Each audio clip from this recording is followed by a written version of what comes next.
Okay then. All right, So, from the top. from the top. Hello everyone, welcome to Among the Embers. We do apologize for that little technical snarl up we just had. There always seems to be something related to the sound with this stream. I still have vivid memories of the time when Virinat went for the entire stream without anyone being able to hear him except us. As usual, we must thank Modifius for the use of for this wonderful game that we're playing, Star Trek Adventures. Star Trek Online for the use of various assets to enhance our experience. Fury of a Seraph on DeviantArt, who provided the template for the Nightingale's plaque. And that appears to be all the usual stuff. So, Lieutenant Commander, would you care to remind us where we were? Last time on Amongst the... that was my microphone dying. Sorry, hold on. Oh boy. Comedy of errors today. Test. Yep, we can hear you. Perfect. Hearing you loud and clear. Last time on Among the Embers, the Nightingale's away team successfully returned to the ship with the defective torpedo. The newly arrived Romulans, however, claimed to be the rightful owners of the experimental weapon. When confronted with this information, Dr. Jabron confirmed their claims. He revealed that the entire misadventure was a plot to return the stolen torpedo to the Romulans that spun tragically out of control. The Nightingale's crew made the difficult decision to return the torpedo to representatives of the Romulan Achenar faction as a diplomatic sign of good faith. Bravo. Lovely. Now, we do actually have a guest today.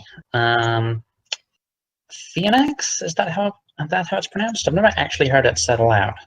Yep, it's pronounced Phoenix. It's just spelled funny, but it's all about style.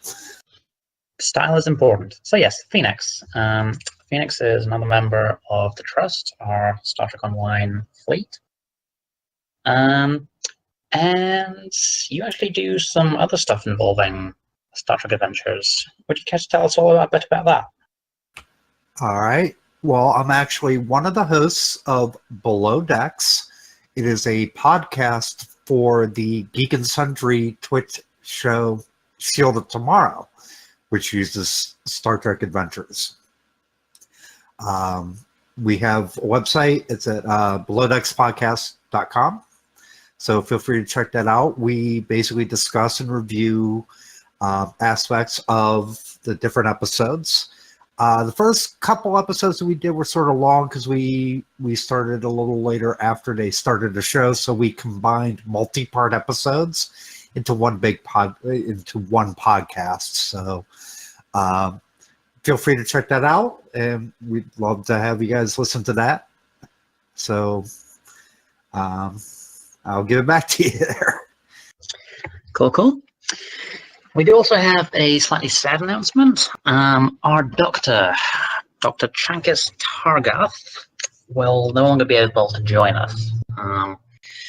Work requirements and training and such have basically booked his weekends from now until Doomsday. So the good doctor has been relegated to NPC status. I think that's... Which is kind of sad since we're a hospital ship. Yeah.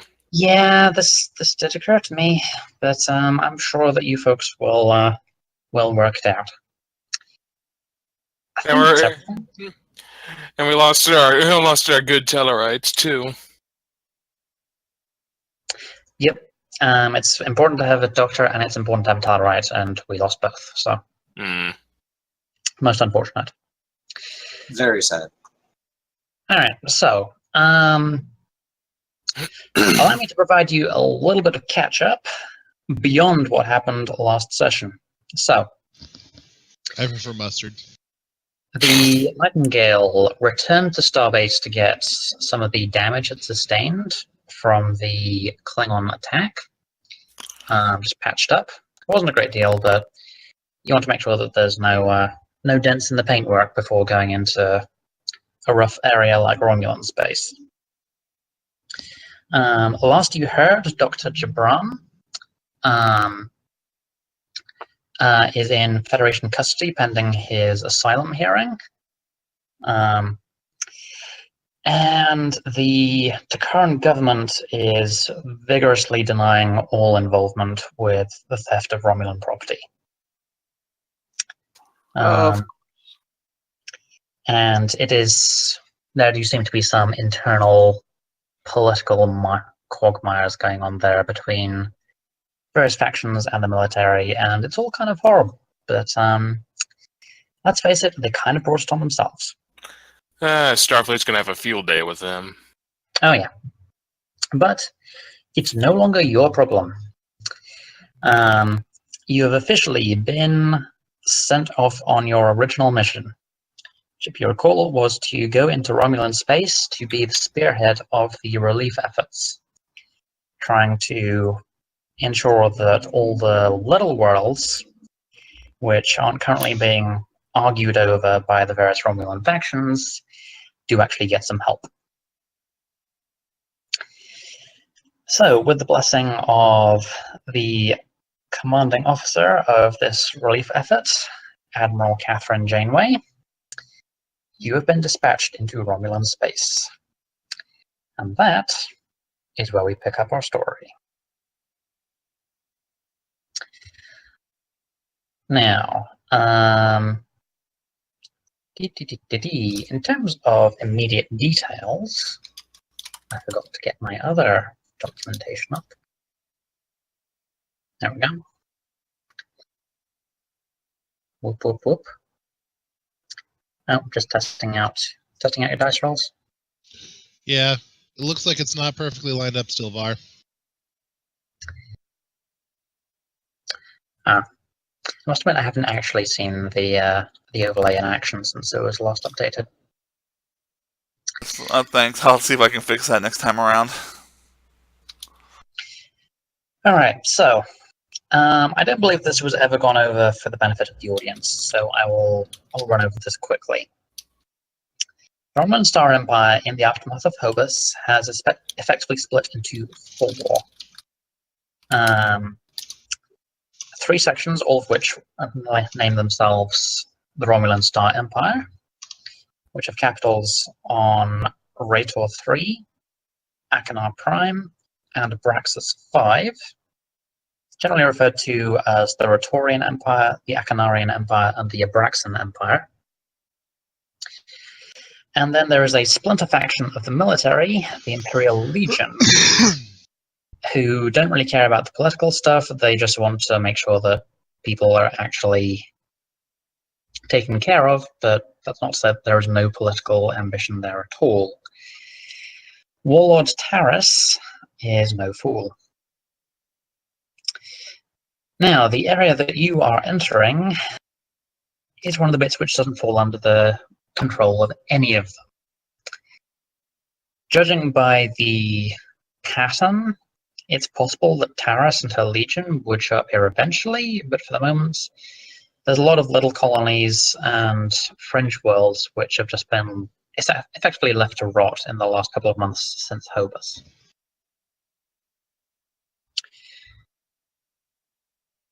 So, what, Captain, is your plan of action for the coming days and weeks? So we're still on base, just getting ready to move out? No, you've actually passed into Romulan space at this point. Oh, yeah. Oh, I figured we I've would been be. paying it. I figured we'd be in the briefing room, like talking about it just before entering. Yep, that makes sense. Sure, let's go ahead and go with that. Briefing room. That is the information. That is the setup.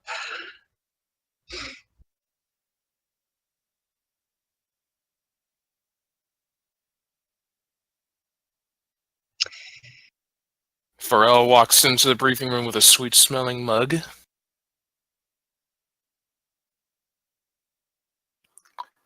Stealing the doctor's coffee? No, this is Delavian hot chocolate. A friend of mine introduced me, and it is quite good. I hear hot chocolate usually goes really good with marshmallows. It usually does. I just forgot to put something in mine. Oh well, next time. Sure, get me a cup. It's in the replicator.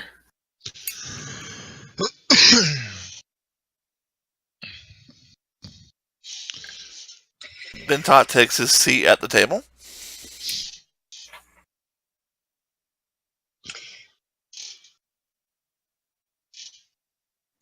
So, the big question ahead of you is how are you going to prioritize your resources? Give a little bit of help to a lot of people, focus on one thing at a time.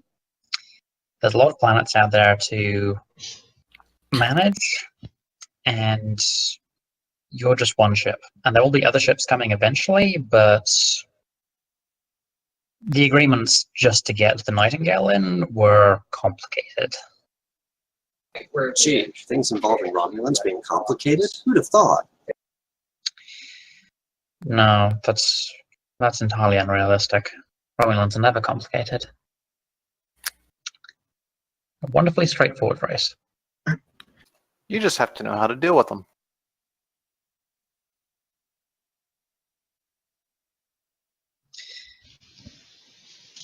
Right after a minute or two, Bjorn rolls in.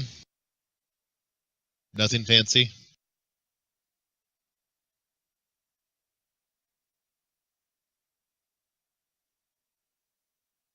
Nas is current almost directed to sit down, is otherwise sitting basically standing against the wall.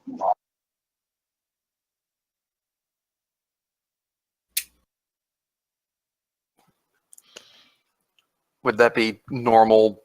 Well, I guess we don't really know what would normal be by now. You are all still pretty new to the ship.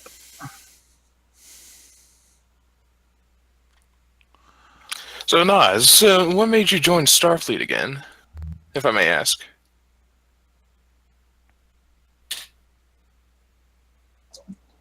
I was dared. May I ask an explanation on that? Or is it personal?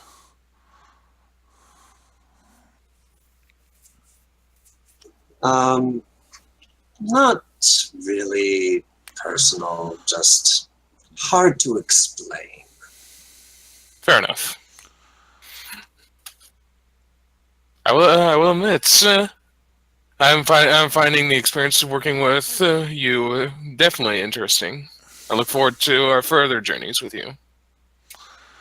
As do I.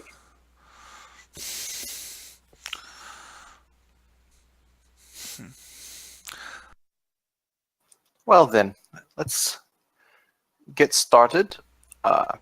We have a lot of ground to cover and fairly limited resources with what to do it. So, I would like to go around the table and let's hear everyone's opinions on where we should look first. What do you believe we should prioritize first? Starting with XO? It depends. Based on the information we have several different options. How thinly we want to spread ourselves, how much we want to really dedicate to one particular cause. The various colonies might be a good place to start really working. Many of them could benefit from our increased production capacity compared to what they're what they're facing right now without the support of the Empire. Medically speaking, the Vulcanoids are very resilient, so it's going to be more general aid for those, I believe, than any kind of real medical emergency, unless we find one that's having serious problems.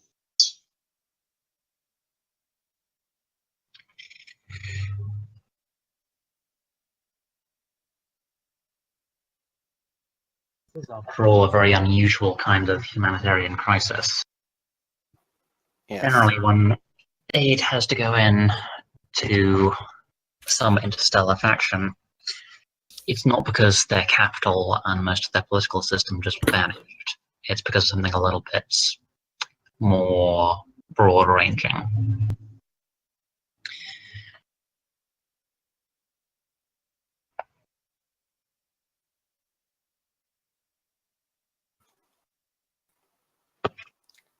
Commander Rani, one of these days I'm going to get that name right, but today is not that day.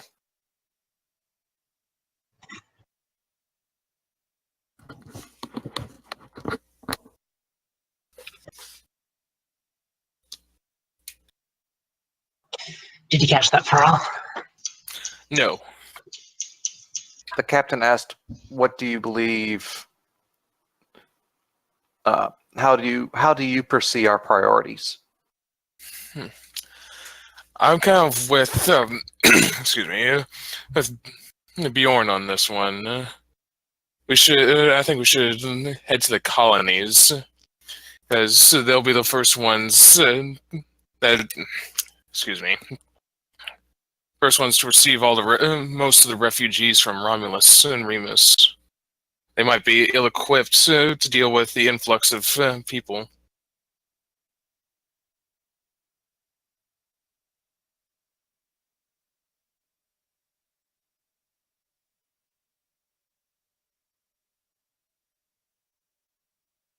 I suppose the simplest answer would be to scan for emergency signals.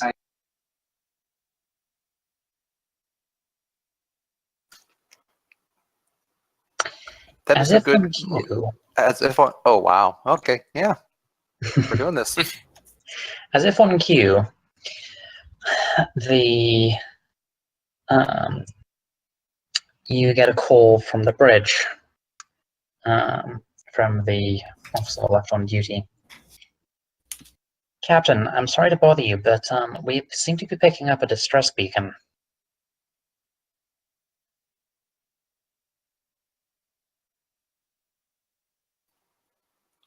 Very well. Lay in a course. Yellow alert. Nas, Yes, can you sir. see into the future or something? Not that I was aware of.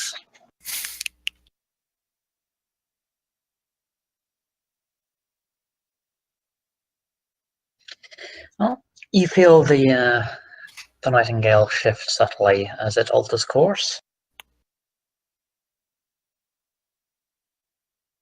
Well, since you're all here, let's off to the bridge. Aye, Captain. I, as been taught, goes to his operations station. Pharrell heads to the science station, sets his mug on the console station, and works the panels. Nas proceeds to tactical and sets yellow alert across the ship.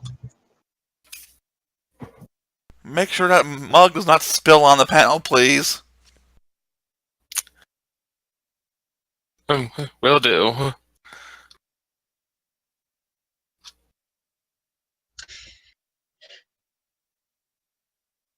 It's half empty anyway, but I will definitely make sure.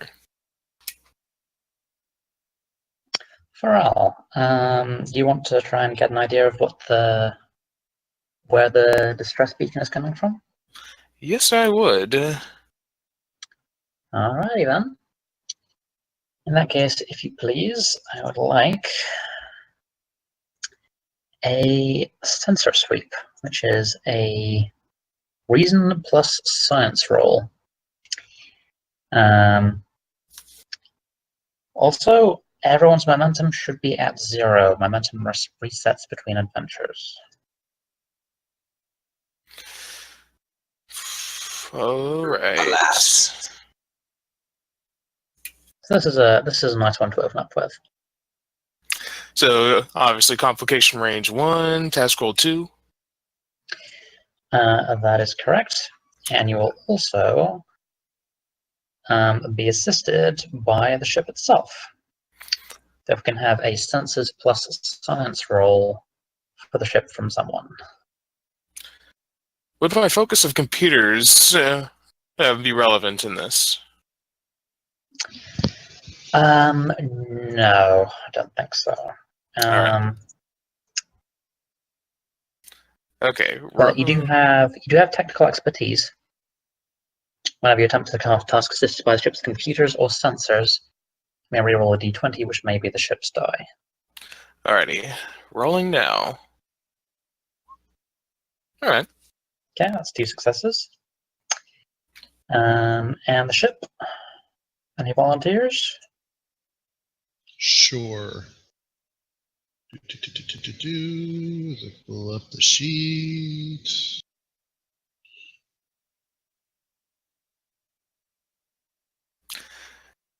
That gives us 2 momentum, right, with my roll? Yep. Alright, it's going to be sensors and what? This is going to be for senses plus science. Sensors plus science. Task roll 1, I think. Yeah?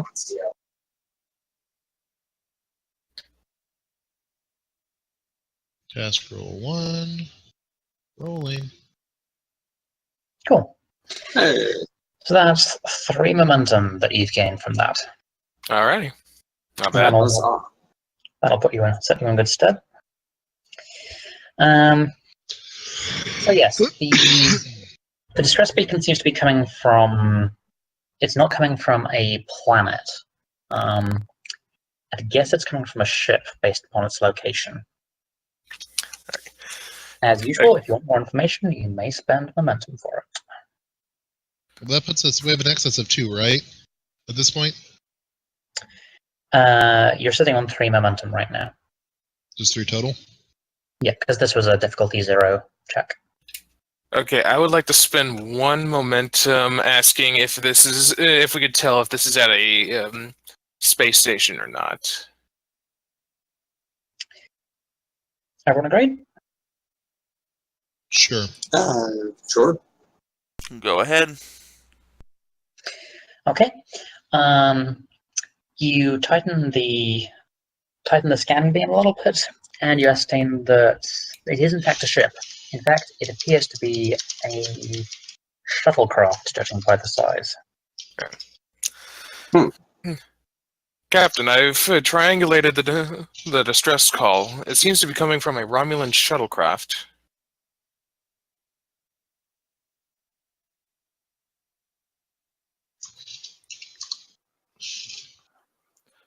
Well, this is what we're here for, people.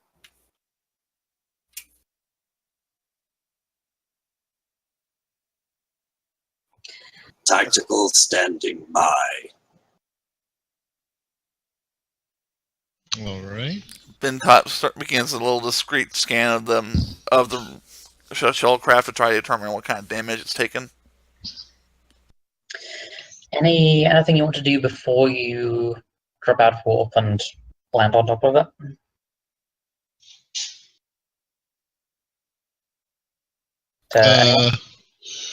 Bjorn looks at the captain and says, "Captain, I recommend we do engage yellow alert, just in case this turns out to be hostile or a trap." We should already You're already at yellow alert. Okay.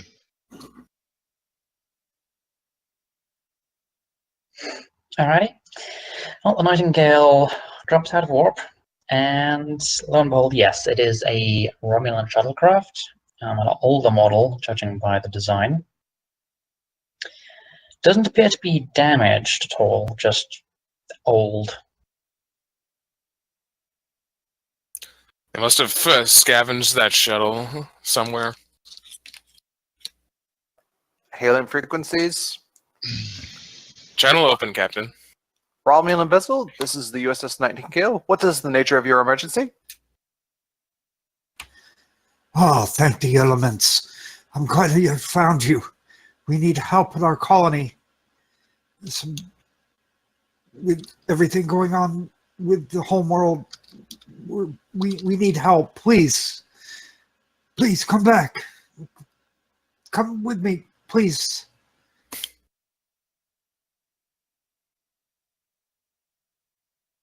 Just so you know, you're seeing a sort of youngish Romulan. I would say if you would equate it to Earth years, it'd probably maybe be like at the most early 30s. He's disheveled. His clothes are dirty. They're civilian clothes.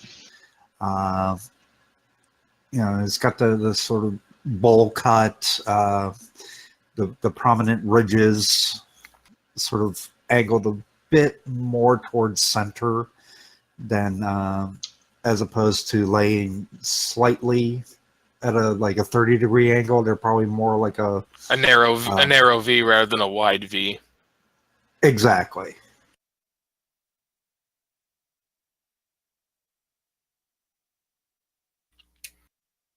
So the ship. So there's no damage on his ship.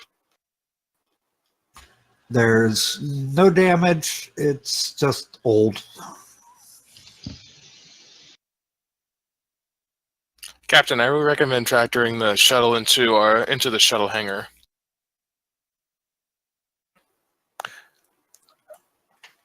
One moment, then. I am Captain Tayed Zaonen. Who are you? My name is Ashran. Ashran Ashnawan. Please, you got to help our colony with everybody coming. Our limited resources are being overrun, and please, just help us, please.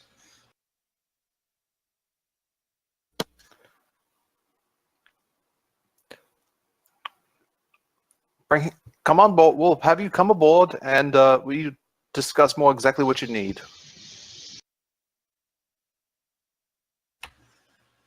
Thank you. May the elements protect you.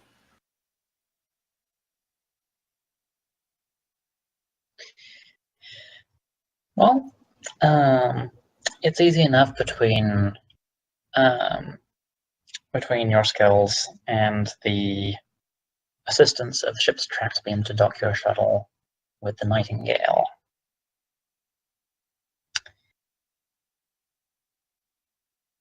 Have you been aboard a Federation starship before? Nope. That's exciting.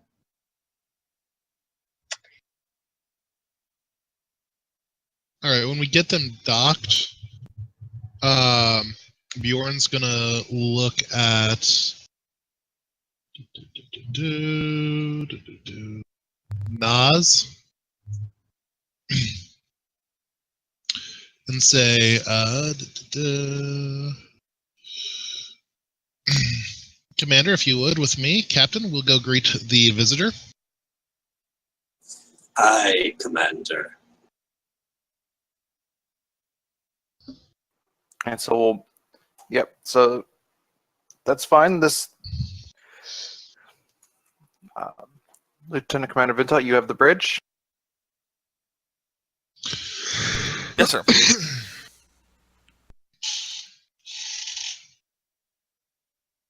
And so we'll make our way down to the shuttle bay. Yay.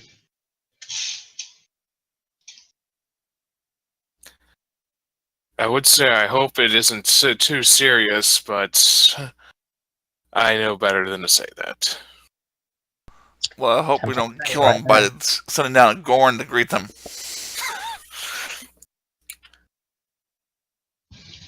Speak softly and carry a big Gorn. She hasn't eaten anyone in mission. Yeah. Nobody's given her a reason to, despite the best efforts of the doctor, I gotta say. Yeah. He was doing his best. Duran's like, oh, I tried. All right, so we get down there after a couple minutes. What happens?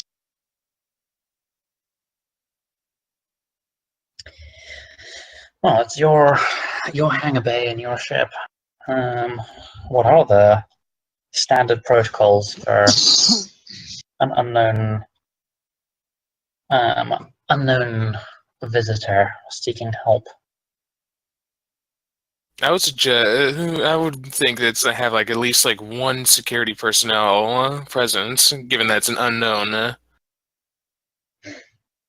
as well as any like as well as an engineer present and maybe a medical officer just in case. Given that this was a distress call. One of each would make sense, along with someone of sufficient authority to appropriately greet them. Have Which I believe Bjorn has kindly done. Yep. Yeah, Nods and I assume we're going to stop at one of the security stations and make sure we have weapons. You walk around the ship unarmed.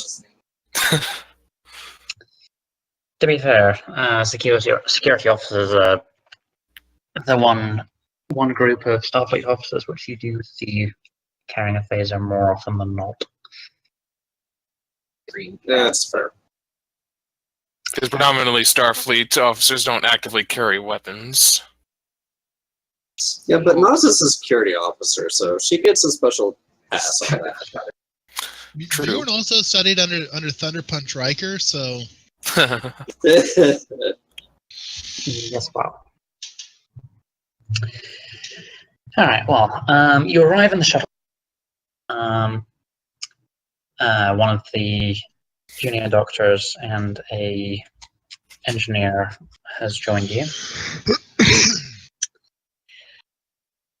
And there is, that's a Romulan shuttle. You've all at least seen images, if not necessarily schematics, of the usual Romulan ships, just for ease of identification and response. This is the classic bird-headed, kind of hunched duck.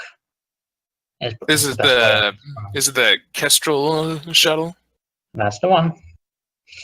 Kestrel class, as it is labeled in some sources. Which means it can carry a fair number of people if it has to. It's more the size of a runabout than a standard dinky shuttle, like a Type 7 or whatever. But according to your scans, there's just the one person aboard. all right. While we walk up, can I do a visual inspection to the flight control systems? As a flight controller, I can use my con for that instead of science or engineering. Yep. This is going to be what? Con and reason? Or insight? Yep, go for it. Actually, no, go. Yes, insight would be the better one if you're trying to study the thing. All right. All right, one success. Well, you won't roll more than one dice. Sorry, I didn't scroll down far enough. One success. That's enough to succeed. So, what exactly were you? What exactly are you trying to ascertain? I just want to see the condition of the flight systems. Okay. As with much of the rest of the ship, it's old. It's quite likely that the ship hasn't. I mean, judging by what he was saying, it was probably one of the cargo haulers, which was assigned to the colony that this person came from, Ashram. And as a result, it's mostly had civilian engineers taking care of it, and it's been seeing a lot of atmosphere time, so that's going to put stress on it. But does it look otherwise fairly well maintained? Well enough, yeah. Okay. All right, Bjorn looks at the captain and says, "She's fairly well maintained, Captain. It appears to be mostly civilian maintenance, but nothing really bodged on."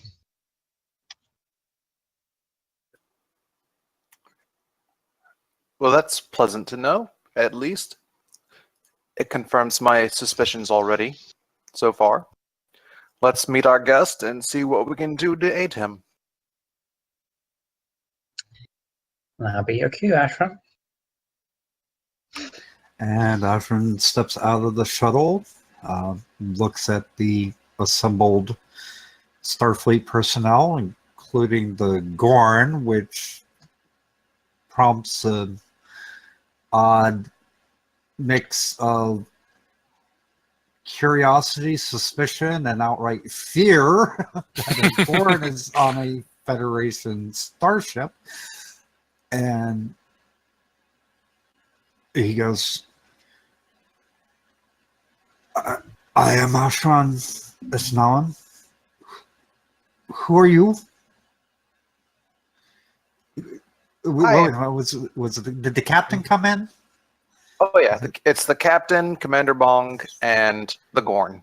Okay, so then Ashran would recognize the captain. Then with a couple of junior officers. He bows a little bit.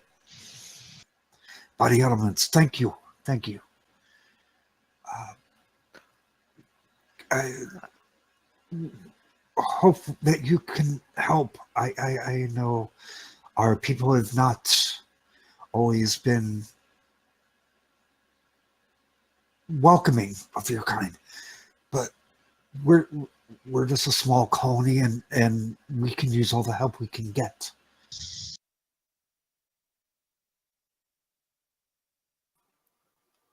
That is why we are here. First, let me welcome you aboard the Nightingale. As we met on comms, I am Captain Za'onin.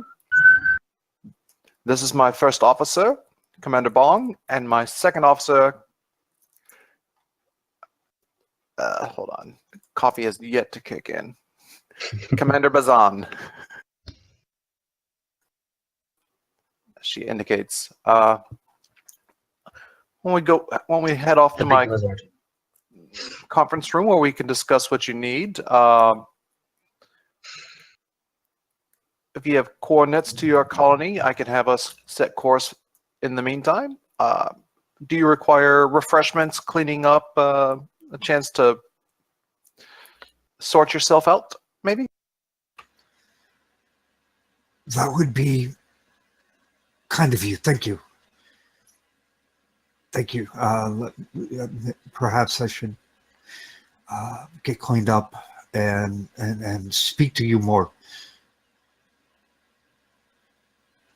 I can give the coordinates to your whichever officer wishes them to get to Virinat colony. And I did not know Starfleet is working with the Gorns. My case is a unique one. I see. Yes, so let's go and I can explain everything. If you will follow me, I will take us to a conference room. Yes, you're going. I'll take those coordinates from you as well, sir. Okay, so he gives coordinates that'll lead to Virinat. It's a distance of a few light years. Shuttle's engines are in fairly decent order, but the warp engines haven't been used for a while. It'll take you about an hour to get there, unless you kick the warp drive into high gear. All right. I don't think this is a time-sensitive emergency. Bjorn calculates the flight path and the astronavigation on his tricorder while they walk the visitor up to somewhere to get cleaned up. Guest quarters.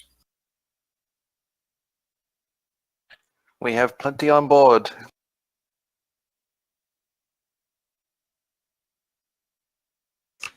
All right, so Trunk gets cleaned up and meets with wherever you want to meet with him, probably the conference room Or the Yep. ready room.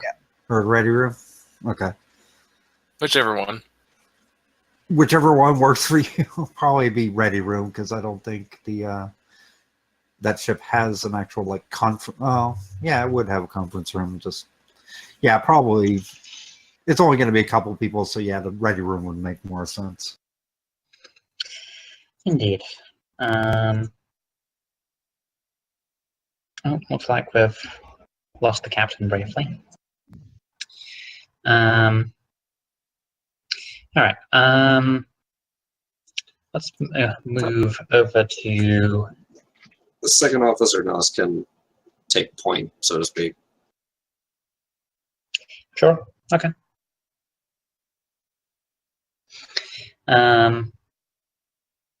Let's hold off on that for a second, though. Okay. Commander Bong, I'm guessing that you're going to the bridge to get that course plotted and maybe do some research on your destination, in as much as research can be done. Alrighty. It's easy enough to get the ship moving towards Virinat. Like I said, it's not too far off, and there's no particular anomalies along the road. I could research Virinat while Bjorn and the captain talk with our guest in the ready room. Sounds good. If that's I guess okay. I will need a. Let's go reason science check from you. Difficulty of 1. Alrighty. Rolling. Uh-oh. All right, that's a pass. That brings us 4 momentum, right? It was difficulty 1, so you're still on. Still only on 2 momentum overall. Oh, whoops.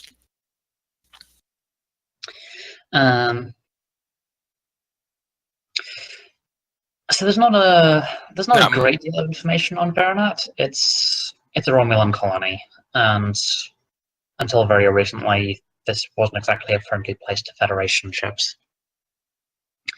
But you have some basic records which were provided, or just obtained through other means.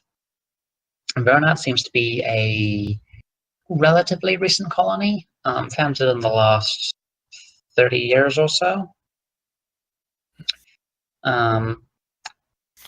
Definitely seems to fall under the sort of category of the kind of places which all the big players have just been ignoring. Virinat seems to be a relatively young colony. Agriculture, from what I'm seeing, but there's not much about it in our databases. Anything on the technology they use that we could help repair? I do not know. Like I said, there isn't much, but it doesn't seem like it was on the attention radar of the Romulan military, so I don't imagine very much technology. Beyond agricultural means, anyway. We're looking at very basic farming equipment, a few replicators, maybe a couple of fusion generators, that kind of thing. Nothing which would require a great deal of maintenance or complex engineering. At most, I would say that they have, in terms of technology, is probably this Kestrel that's in our shuttle bay.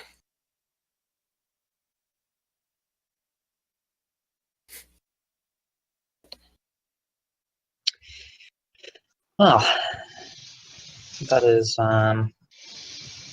that's a little information to be going on with, so at least you have some idea of what you're walking into. Meanwhile, Ashran, I believe you're being escorted by a rather large Gorn to the captain's ready room. Okay, so he sort of stands there, almost like military attention, waiting for the captain to invite. He looks like a farmer. He's dressed like a farmer, but you can tell that he still has probably some military upbringing. Oz is as straight and proper as a Gorn can be in terms of Federation attention. So she seems to kind of recognize the stance that you're holding, and you get the feeling she approves.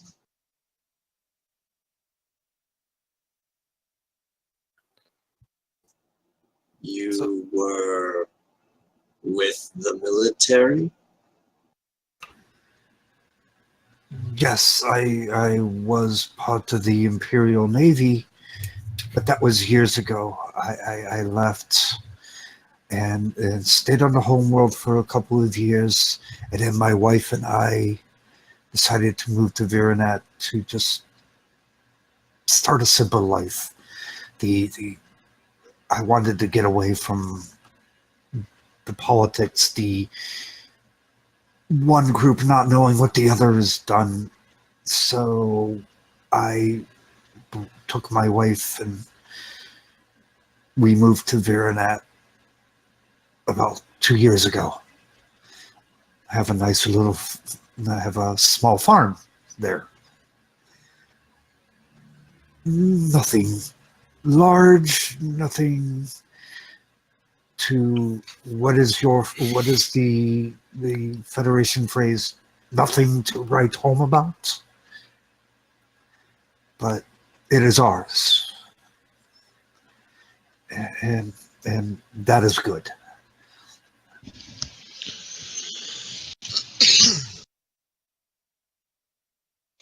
Pharrell notices the captain, Nas, and the Romulan enter the ready room.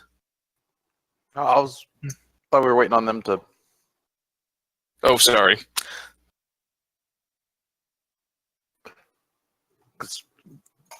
Everybody's going to the conference room where we're just waiting. So. Oh. I don't think the captain's ready room would be able to hold everybody. Well, who's in on the conference or the initial briefing anyway? I guess that'll be a question for the captain. I assumed it was just going to be Bjorn, the captain, and the Romulan in the ready room talking about what is needed for Virinat. Oh no, this is a senior staff thing.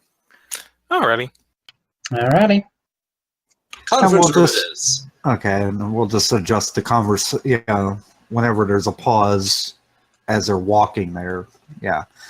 So we'll just switch the location of that conversation from the ready room to the conference room. Works for me. All right, Bjorn gets the course plotted and everything. Like I said, there's no weird anomalies, so yeah. Press buttons and go, I guess. Or do you want me to roll for that?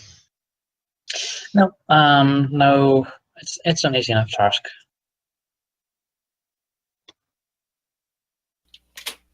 All right, in that case, then once the course is set, Bjorn joins them.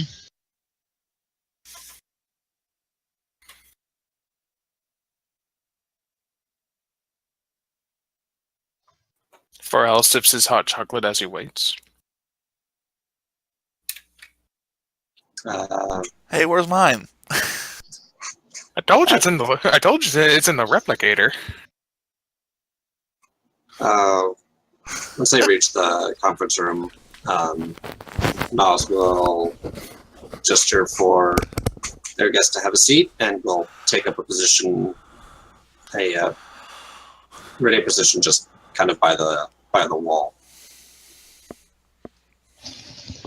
I'm guessing she doesn't get on too well with seats. They're usually a little small. Does that ready room have a replicator in it? I don't believe it does, no. Usually there's a at least one replicator in every room almost.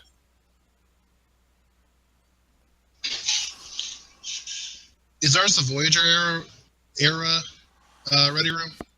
Yeah. Because if it is, it does. Fair enough. Well, technically post-Voyager, aren't we? Yeah, but Oh yeah, same difference. In that case, Bjorn is going to ask the guest if there's anything he can get for him. Perhaps some water would be nice. Thank you. Bjorn asks for Upgrader for 2 glasses of water with a little bit of lemon. Then hands him one of them and keeps the other for himself and has a seat. Pharrell looks at Nas like, we should definitely make you a proper chair for you, if you like. I will be comfortable standing. Fair enough.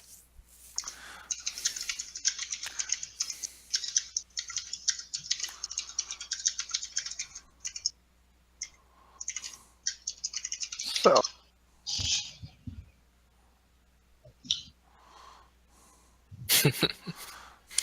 Ajran takes a sip of the water with the lemon in it. And it intrigues him because he's never had water with lemon. But he's not opposed to it. And he then begins, Captain, with everything going on with the loss of the homeworld, our colony has been, how you say,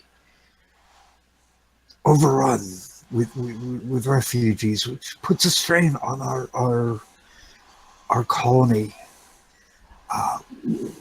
We could use some help, perhaps some additional replicators to help with building new homes, and then our medical staff, what few doctors we have, are being strained right now.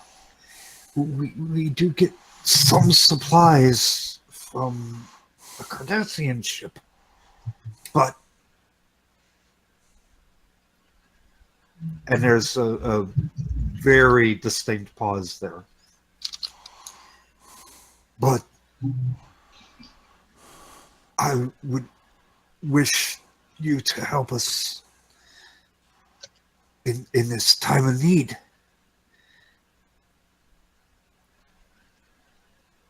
The elements guided me to you. So please help us. Hopefully we will be there soon. My wife, Anasi, she is with child and is due to give birth soon. I hope that I can be there for her. So please, if anything you can do to help the colony, we would appreciate it. Although the Maori doesn't know that I've come looking for extra assistance. would your Maori be upset with extra assistance? He would not be upset.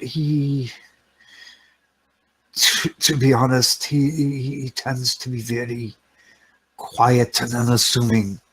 So he would appreciate the extra help, as would many of the other people there. Because with the current help, I don't think that may last long enough. So, Well, it is quite amazing chance that we've ran into you, as our mission here in Romulan space is exactly what you're asking. We're here on a humanitarian aid mission. and the elements guided you to us. So I am most grateful that the elements guided you to me and guided me to you so that you can help. So, thank you. Thank you again. And he sort of bows in his chair, and he is very, you could tell he's grateful for the help. In a soothing, calming voice, Bjorn looks at the captain and says, "Captain, I've engaged, plotted him, and set us on. It should take us about an hour to get to the colony." Good. Well, once we get there, we will see how much of a task is set before us and what good we can do. What's your character's name again, Rena? Ashran. Ashran? Okay. Like Ashran. You have our word that we will do everything in our power to help your colony out. Captain, with your permission, I can start preparing our replicators to maybe start creating some modular housing units.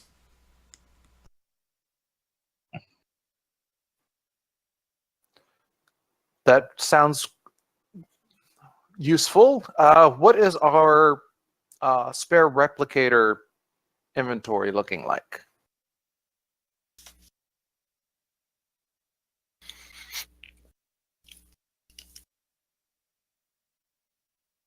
It'd probably be a question for our ops person. So, I am not sure because I don't know that information. Lazu, could you help me out here? I'd imagine we'd have plenty, given that we're on a humanitarian mission. You have, your cargo holds are basically replicators, spare parts, medical supplies, all that kind of thing. Well, we have industrial replicators in there. Yeah, you're fully loaded to help a far larger and more developed planet than Virinat. Well, I'm just saying this is something that we could leave behind. An industrial replicator. You could. The thing to bear in mind with like an industrial replicator is that's pretty power hungry. It's pretty large, and it's going to need maintenance. Does Virinat have the infrastructure to manage that sort of thing? The answer is possibly no. Well, just going off of what we've had from Star Trek Online, they do have like former military personnel, like Devex. He's a former engineer with the military. But we don't know that. I know. I'm just speaking out of character. We don't know that, and this is also take information from Star Trek Online with a pinch of salt when applying it to this game. Sorry. The other side of that is it's not just about the personnel. Imagine if you tried to drop a I mean, that's not actually possible because things, but just imagine for a moment if you were to take a modern American factory and drop it in the middle of Africa, for instance. You just don't, even if you have people who know how to operate all the machinery, you don't have the spare parts, you don't have the power, it's not going to work. We may be just better off just to use the industrial replicators from the ship to give them what they need. That's probably what you're going to be looking at, yes.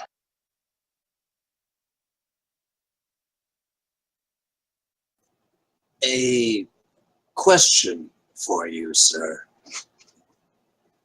Your current source of supplies, is there a reason they are inadequate?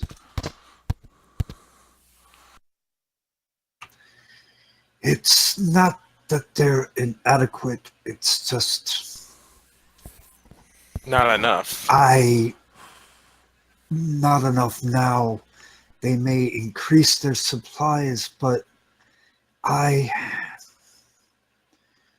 do not trust them. These are the Cardassians you mentioned, yes? Yes. But they do not come in supply ships. They do not bring a freighter. They bring a Gaylor-class ship. A military ship. And at first, when they began to bring supplies, their captain, Modron, he was very amicable and worked well with the Maori, but as time went on, I got suspicious. It seems the fact that it's a Cardassian Galor delivering supplies is as the humans say, an eyebrow raiser. If I recall correctly, the Cardassian Union is demilitarized. They still have some Gaylor-class ships, but they are mostly used for the defensive fleets. I am surprised to see one here. Especially on the other side of the Federation from the Cardassian Union. Mm-hmm. Also, just to expand on Pharrell's point a little bit, the Cardassian Union officially signed its military needs over to the Federation a few years ago. They still have, just on the basis that they could no longer afford to maintain a competitive military. That doesn't necessarily mean that this isn't a Union ship, but we had to find one out here. Flip side of it is that, here's something which you would know, actually, Captain. The Cardassian Union did actually pledge their support to the Romulans in the aftermath of Hobus. Now, everyone thought that was fairly academic because, I mean, they're still rebuilding. What can they afford to give? But this is odd, but it's not automatically suspicious, just in its own right. It's not a. It's uncommon, but it's not exactly surprising.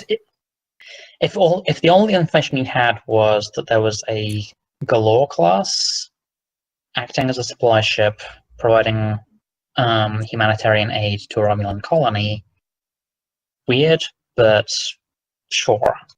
Yeah.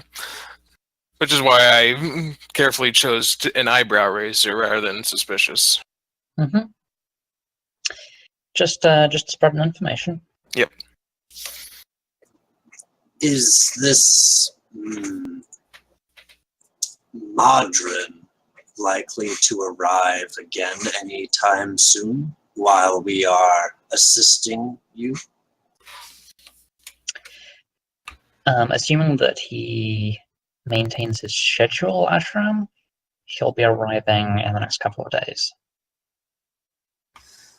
Not for several days, but also there has been suspicious activity in the hills around the colony.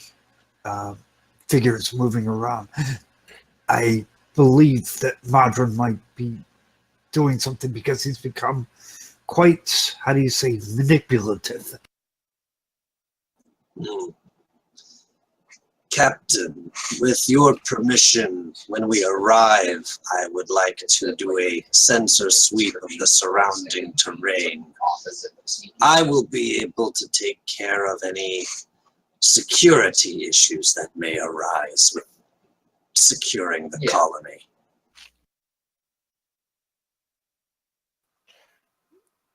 Excellent plan. Make it so. Very well. I take it he is your security squad. He could be his own security squad, but he does his best making the security squad's operate at their peak performance. You should have seen him on our last mission. She is quite good at her job. It's hard to tell because Gorn's facial features aren't as expressive as humans, but you get the impression that Nas is smiling. I Just do a few more not teeth visible. doubt her capabilities. I how soon will we be there? I need to get home. Like I said, I need to make sure that my wife is all right and our child is soon to come. I hope I am there, but if not, I hope our child will be well. I apologize. I do not mean to be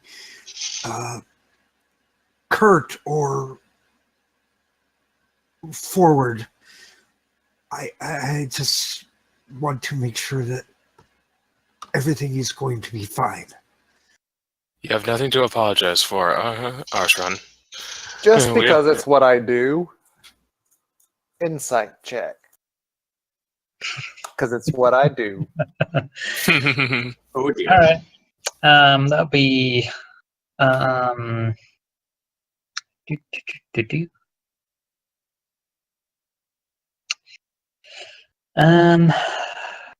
Yeah, insight command.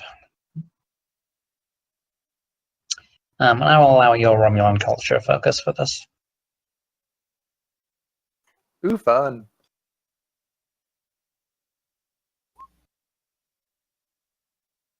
Oh, Ooh. Oh wow. That's a thing. Okay then. oh. Well, at least there's no consequences. Yeah, you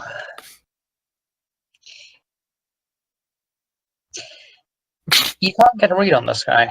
Can Bjorn make one as well? I will allow an assist under the circumstances. Same stats. There you go. Okay. Bjorn sees all. So yes, Ashran's a little difficult to read, just because he does have that history in the Navy. There is that Romulan what's the word? Subterfuge? No, reserve. Oh. He does have that Romulan reserve about him, and he is also quite emotional, and that's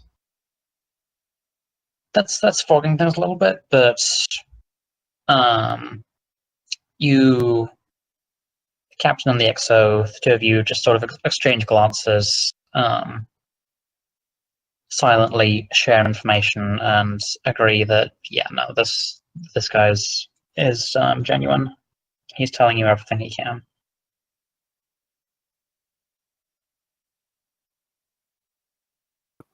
Commander Bong, you said within the hour we will arrive?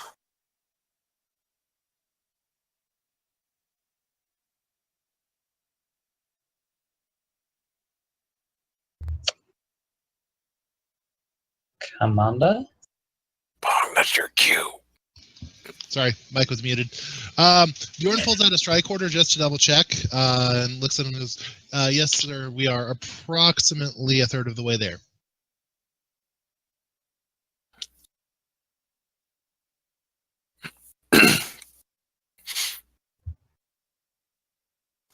That, does that ease some of your concerns?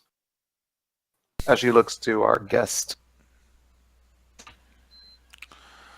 Yes, they do. But until I am back home to Virinat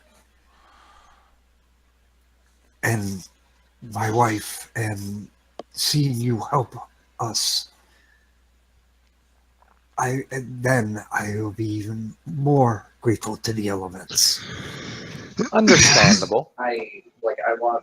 As a suggestion, perhaps to pass the time, you could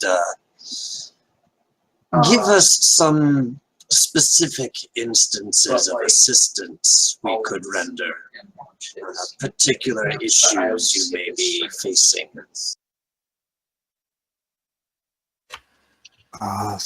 Supplies, like I said, we are a small farming colony.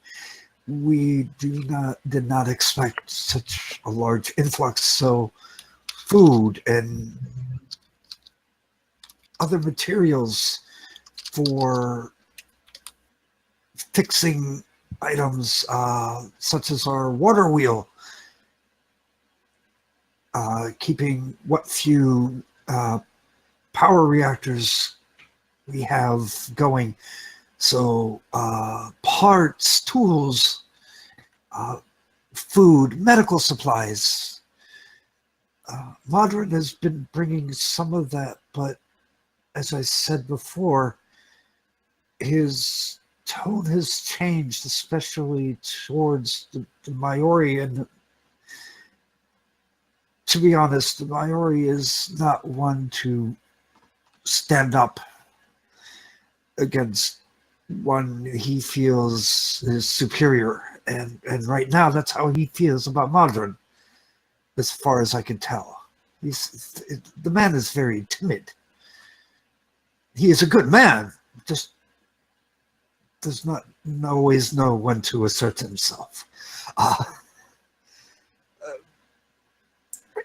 need to just make sure that all those who are coming in from fleeing the homeworld are going to be taken care of until they either move on or decide to stay on Virinat and help possibly grow the colony more. But until then, right now, it is too much for our colony to take. It is just too great of an undertaking, and even with what the Cardassians bring, which I worry that they wish to extort from us, that we will no longer be assisted for free, but they may want something from us. And I do not know. These are all suspicions. I apologize. But it is understandable. But right now, I just want to make sure that everyone will be safe and healthy, including my child to arrive soon. Of course. I have past host experiences with dealing with crisis situations like this. You can rest assured we'll do everything in our power. Oh, you're using your Like like, does this count? Because I'm saying multiple past hosts have this experience. Well, just to explain to our viewers, Pharrell is a joined Krill. That means he has the talent joined. Once permission, he may declare that former host has expertise in a relevant skill or field of study. Gain a single focus for the remainder of the scene as you draw upon those memories. That could actually be useful, just from a mechanic standpoint. If we take the focus to something like, say, disaster relief or a similar related skill. Yeah. So something like that. So you wouldn't use it now, but when you reach the planet.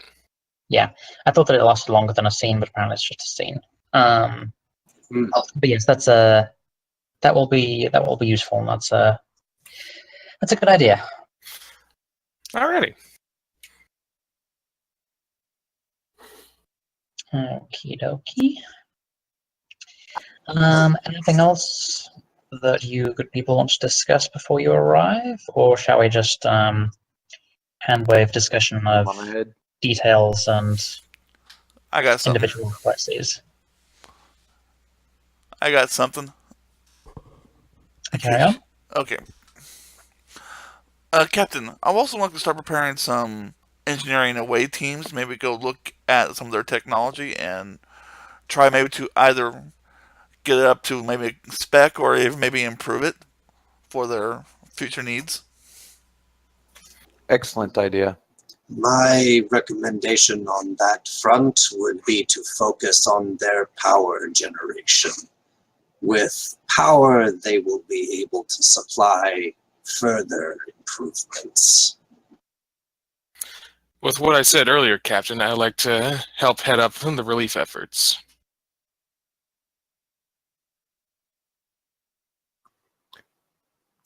No, very well then.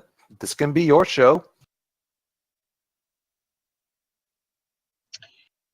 All right then. So we have Pharrell managing the general relief efforts. We have Vintot looking at industrial support, and we have Naz looking at security concerns. Seems like a pretty good spread. Yes.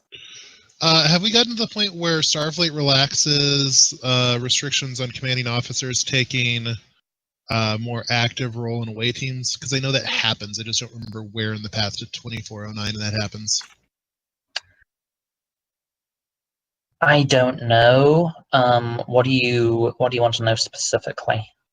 Well, it determines if the captain, if she is going to come down with us, or if I'll be going down basically as the in-place field commander. I think the ruling which I'm going to make is that one of the two of you should always be on the ship, Right. barring unusual circumstances, but it doesn't necessarily have to be the captain. Just following that protocol that Will always likes to pull out. I would think that the captain should stay aboard because, as darn it, I can't. I forgot. I've forgotten Rena's character's name again. Ashran. Ashran. As Ashran pointed out, we got potentially a suspicious situation down there with the Cardassians.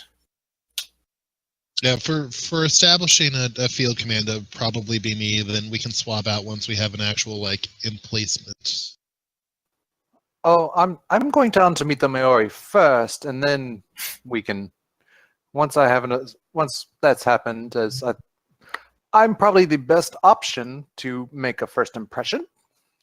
You may have the field command shortly after. Sounds sensible. You were picked for this mission on the basis of your diplomatic talents and your familiarity with Romulans. Works for me. Alrighty. Well, the Nightingale drops out of warp about 40 minutes later, settles into orbit. As far as you can tell, you are alone there. Pharrell, would you like to run some scans? I would actually. So it's reason and science, right? Yes, and senses plus science for the ship. Alrighty. I Rolling. can roll for the ship. Okay. Oh, nice. And okay. Oh well. So that still gets you 2 momentum.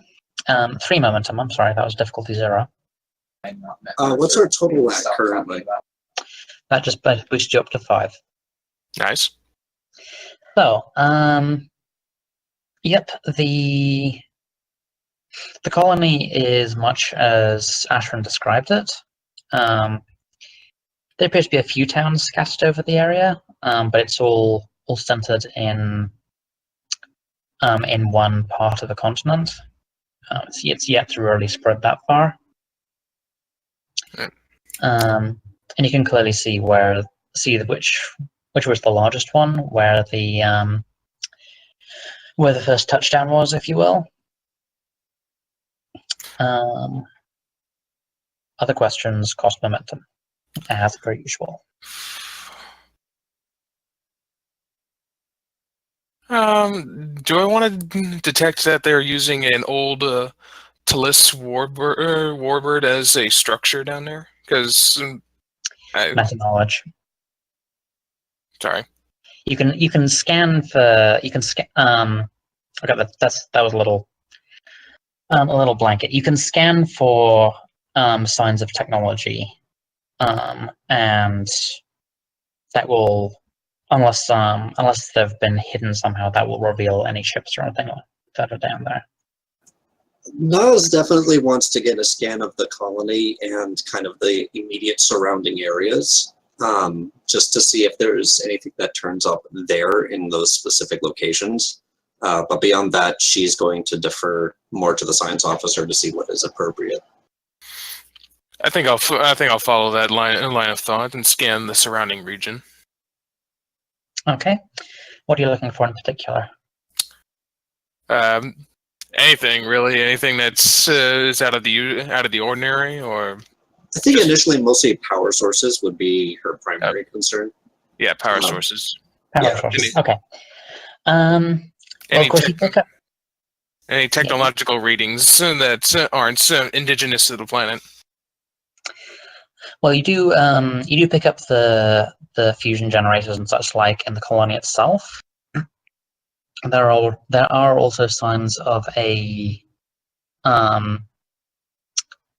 singularity core on bare minimum power, which might have been the original colony ship or something along those lines. Although picking out exactly where that is difficult because it seems like it might have been built on top of. But you can never actually shut down a singularity core, so that's fun. Right. In terms of surrounding the area, you don't find anything. You don't find anything obvious. Let's go with that. All right. You might doesn't necessarily mean that there isn't anything, but nothing on conventional scans being concealed. Yeah. All right. My scans of the colony shows that to be just as it says in our database, an agricultural colony. I am detecting some fusion generators. Not too surprising there. I'm also detecting a singularity power source. It's very weak. Might be from the colony, a colony ship that arrived here. They might be using it as another power source. If that could be brought fully online, the power needs would be quite exceeded, I think. Well, they might be using it as a very bare minimum power source. Gets dangerous if you start powering up a singularity core on a planet, because imagine it's bad enough if a normal power generator starts malfunctioning. Imagine if a matter-antimatter reactor or a quantum singularity goes out of control. Okay, I think I may have misunderstood something when you said something about a singularity core. Oh. Because I thought you said it was on it was running but on low power or something. Yeah, it's been toned down to minimum. The danger would be if they powered it up further, then unless they were monitoring it really closely, then that could potentially run into issues. Starships get overhauls pretty regularly. You're not necessarily going to have the same thing on a colony. Okay. I'm not getting a clue. I'm not getting an exact reading from the Singularity Core. It seems like it's been built around. Maybe they used a colony ship as part of the part of the means of constructing the colony. It would make sense. As far as the surrounding region, I'm not detecting anything on conventional scans. Hmm.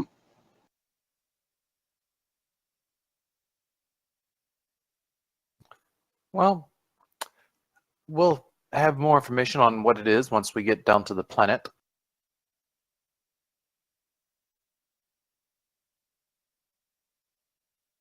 I think, Captain, with your permission, I will deploy my teams in a standard security perimeter just for initial survey.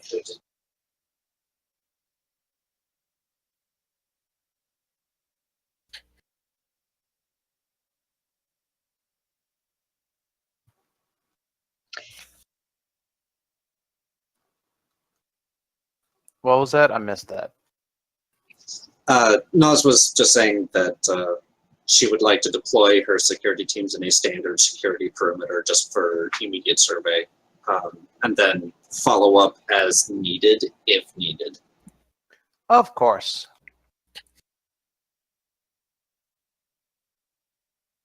Standard plan it is. Standard. Let's make this as routine as we can. Not that it will stay that way. Commander, run us to cargo bays. Stand by to transport relief supplies to the colony.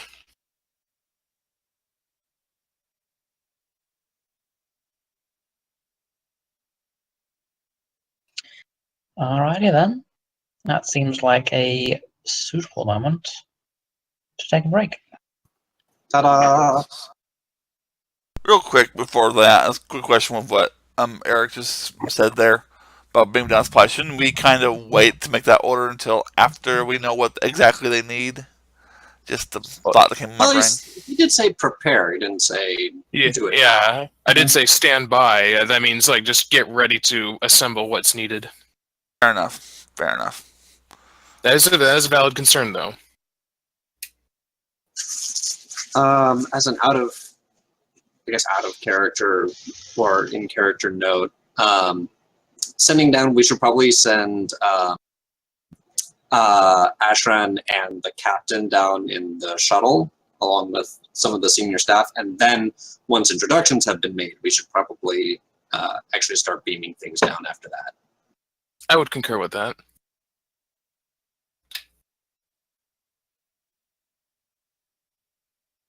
All right, that sounds like a good plan. We will implement it after a quick 15-minute break, 5-10-minute break. Smoke if we got them. Yes, Bob. Works for me. Sounds good. Alrighty then. We will reconvene in 10 minutes.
If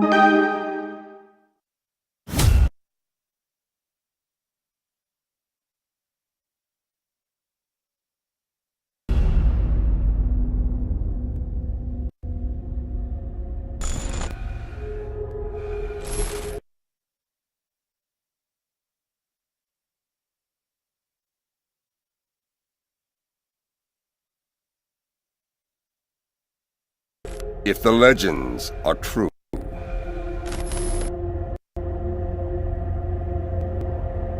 we must deal with this threat head on.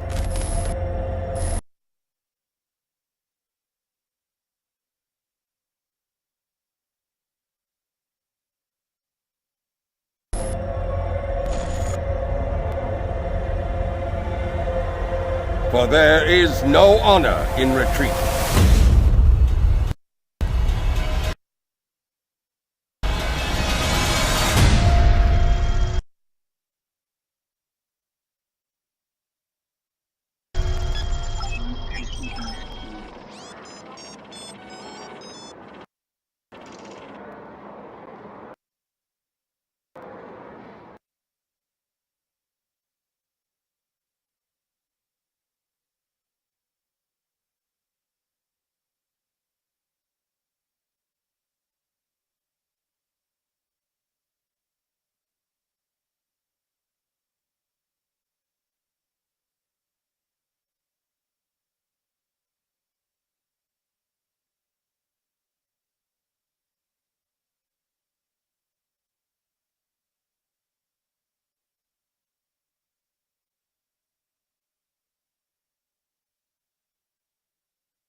Hang on, I'm gonna check something real quick. In regard, Okay. What are you checking? I want to check to see if I have Damara, my Romulan Republic officer on Star Trek Online here, because I know she moved to Virinat sometime in her youth.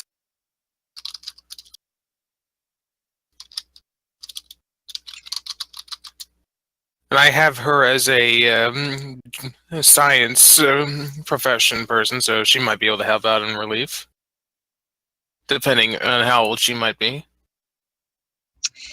Don't rely on STO stuff. Oh, I remember I was saying earlier that we might encounter have characters from STO in STA.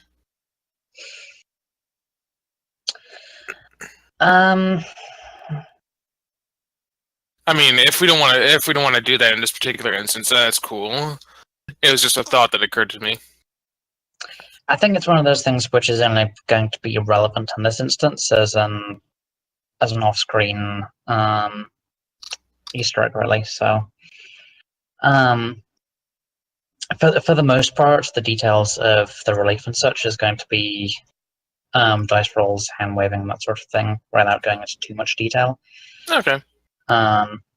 Because there's a lot to get through when you're providing relief to a colony.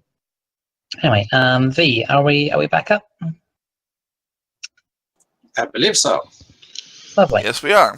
Just not looking at Discord chat. So, yes, I believe you just entered orbit, and we're preparing to beam down and get the lay of the land. Real quick, got a quick question. It's something that kind of came to me during break. And we might be more of a discussion for after the game too, but I just had this thought of I still have that milestone that I haven't used yet from last game. Wouldn't I be able to make that a focus, a new focus, or? You have that what, sorry? Okay, I still have that milestone that was given to me last game that I put in bank. Yes, you did. And can I use that to make a new focus? My screen just changed. Okay, so right, yes, you have milestone saved up. So you can't get a new focus. You can change a focus. Okay. But you decide to save it up, so you can't do that now. You would have to wait. Okay, that's fine. That's fine. I can. Would I be able to do it before next game? Or we have to wait till the next episode? Next episode. Okay, fair enough. We'll talk more about it after we're off stream. Yep. Alright, so, Captain, who do you want to take down with you to begin with? I think it's just about everybody. Well, Commander Bong has to stay aboard, just because one of the two command staff has to be up there. Oh yeah, once we get the all clear to transport down stuff, Bjorn will be a part of that, I believe. Yeah, I'll be trading places with the captain.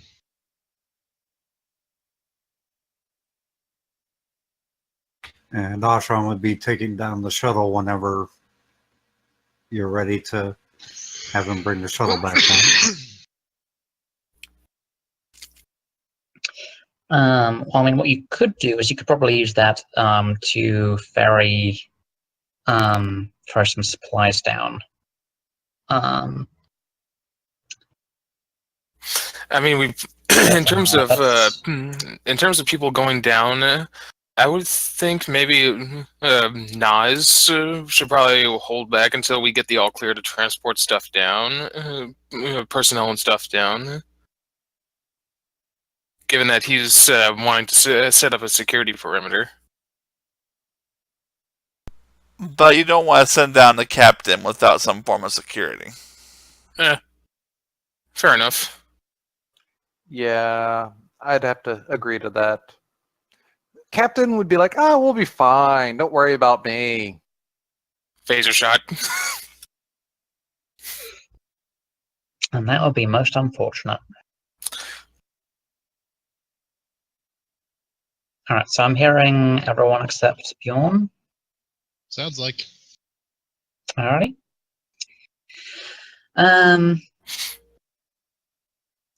Ashran, do you want to take the shuttle now, or would you like to beam down and the shuttle can be brought down at a later point with some supplies and such?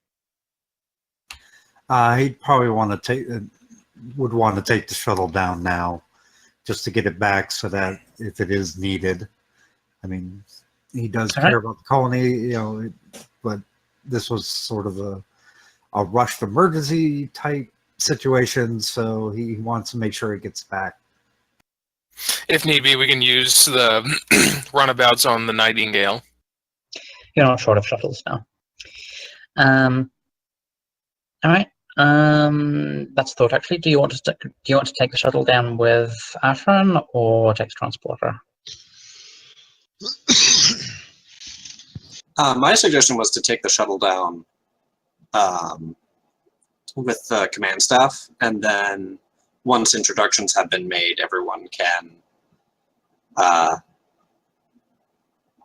do what they need to. Yeah. I guess I do have one more question. Yes. Something we haven't thought about. Does Virinat have the ability to detect if anybody's in orbit? Ability to what? To see who's in orbit. Yes, you have been picked up at this point.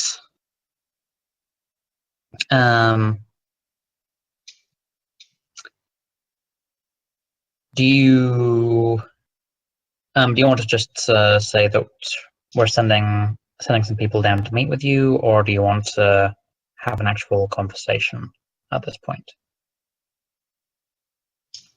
Well, I was working under not necessarily the assumption, but the belief that when we showed up, our guest has sent a word that, hey, I'm coming back, but not as you expect.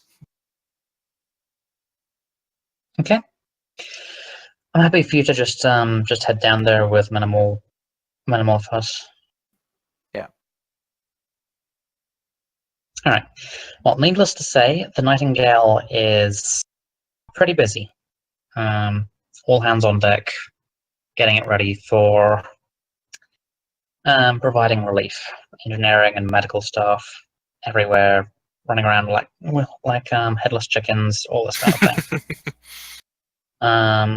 Everyone's very excited because hey, this is what we're out here to do. We're finally doing stuff which doesn't involve torpedoes. Thank God. Which the Doctor is very happy about.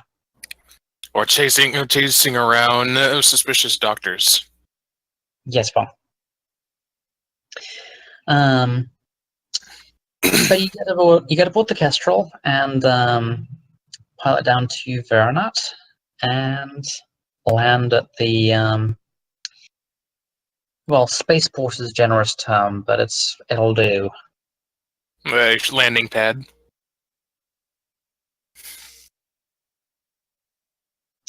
And there appear to be a few people waiting to meet you as you touch down.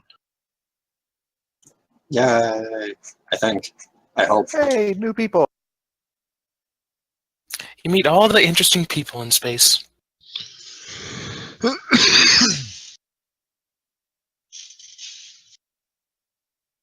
So, Captain's first out of the shuttle, or is hold on.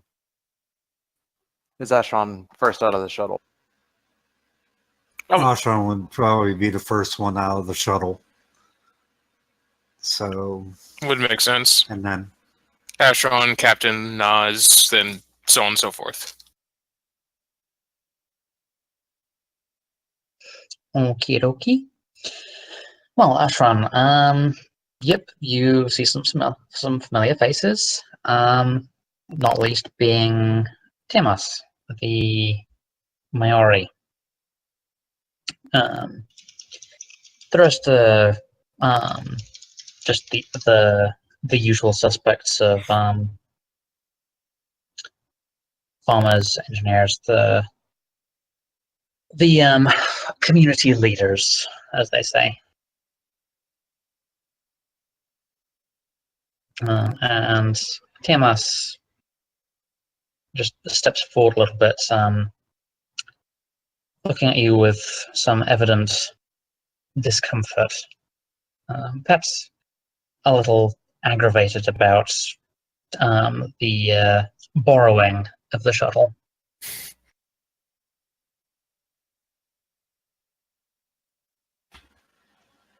Harry, many apologies. I wanted to make sure that we had more assistance with everybody coming to the colony. We are being overloaded, so I went looking for, and I found these people. Captain, this is Mary Timos. He is in charge of the colony, and his staff has any word come about my wife? Has she given birth yet? Not yet, Ashran. Not yet. She's very close, but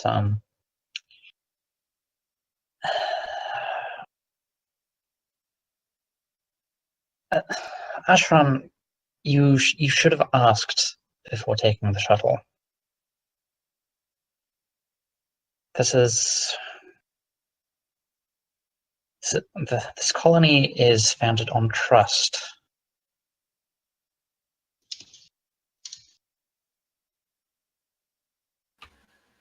Again, I deeply apologize, and may the elements judge me properly in this aspect.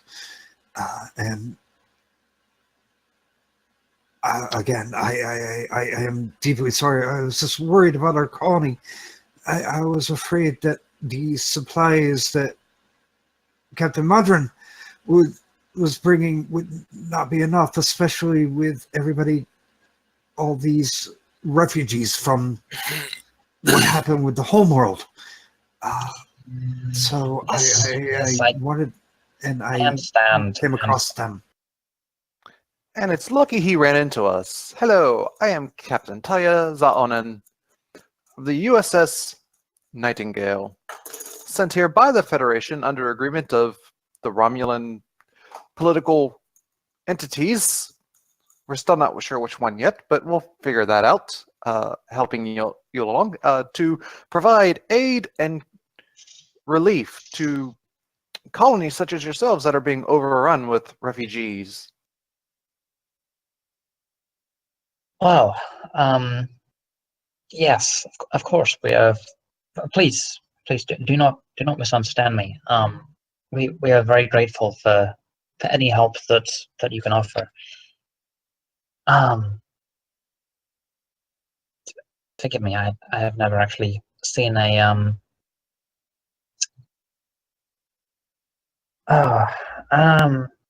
Her antennas are Mandalorian. twitching like crazy, but it's like one of those like I'm excited twitches. an Andorian. Forgive me, you will find that many of us here have never seen anyone save Romulans and a few Remans. So please forgive any stares that you may receive. Oh, we're well accustomed and prepared for that. Ashran, you should go be with your wife. Captain, perhaps if you will come with me, then we can discuss the situation. Excellent. By the way, this is I point to Bazan. Here's my second officer and security chief, Lieutenant Commander Bazan. I have with me. You can see his eyes just sort of widen. Nas kind of does her best to look inconspicuous, sort of. Non-threatening. Yeah, The only thing I can close. think of when you say that is the old joke about how Space Marines infiltrate. Ignore me. Oh dear. Turn on, Captain. And so I am going down the list. Here's Lieutenant Commander Rannies, my science officer, who will be overseeing a lot of some of our relief efforts. Lieutenant Commander Ventot, who will be going over what technological assistance we may be able to assist you with. I see. Yes, follow me, and we will discuss things in more detail. You seem to be very well prepared. Maori, with your permission, I would like to start by transporting down some medical staff to help with Ashron's wife.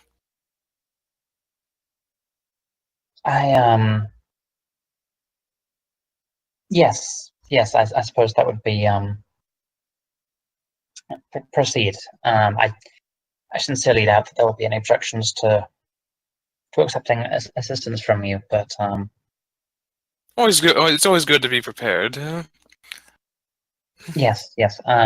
Captain Jazonen, was it? Yes.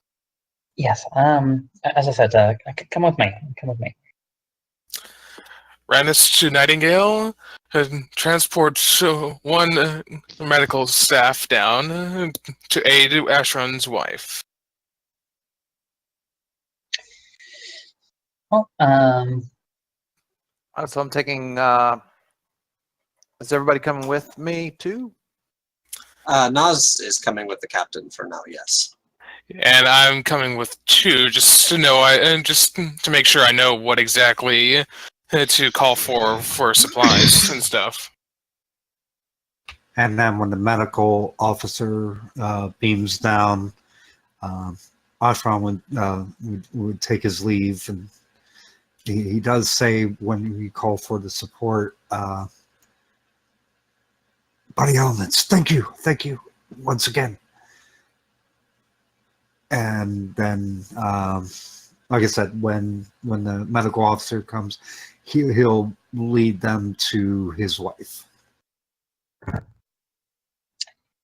lovely.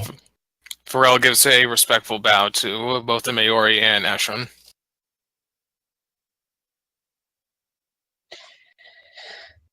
Well, TMS leads you through the streets and to a rather less ramshackle building, which, judging by the look of it, might have been one of the original prefabs removed from the colony ship, as opposed to something created on site. Leads you in, sits behind his desk and gestures to the chairs. By all means, make yourselves comfortable.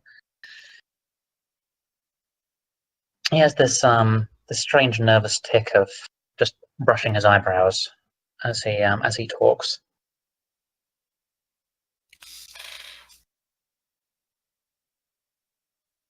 I understand you've already been receiving assistance from a Captain Madrid. Yes, Madron. Yes, he's very kindly been providing medical supplies, food.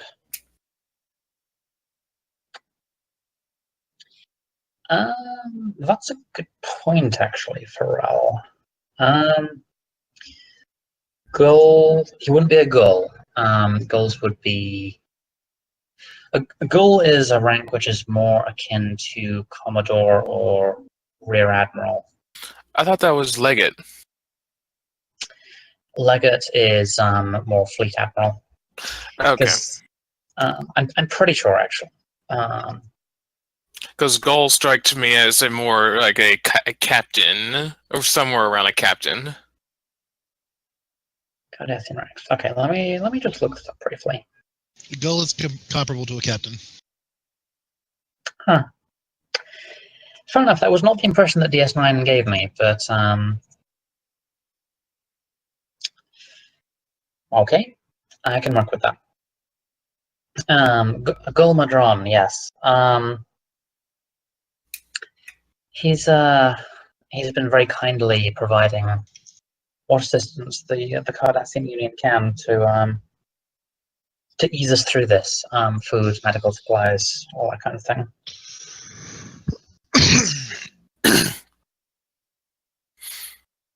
Excellent. I look forward to working with him. We got the impression that maybe he might be manipulating you. Is that true? Jeez, you can't just ask people if they're being manipulated. Someone failed their tech. Their Yeah, let's let the their tech captain do the classes talking. morale. Do we want to retcon that? Yeah.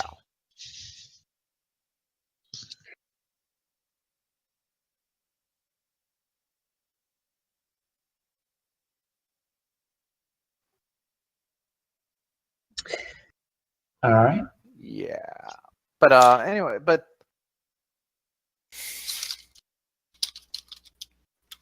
and as I understand, he's due back in the next few days. Is that right?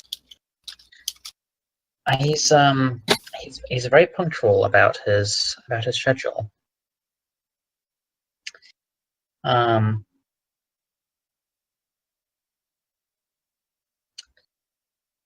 Yes, he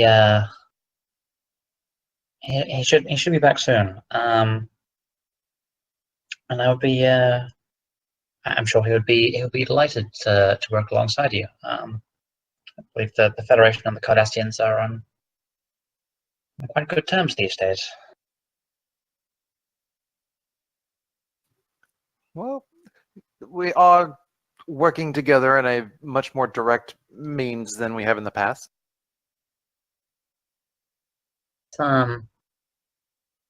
It's nice to see something going right in the galaxy. After such a bloody and pointless war. Might have been over 10 years ago, but there are still scars, I understand. I just hope that our people will escape from the shadows of Hobus. That is our hope too, and that is why we are here. So on that matter, what is it, and you could see as your priority that we can assist with right now?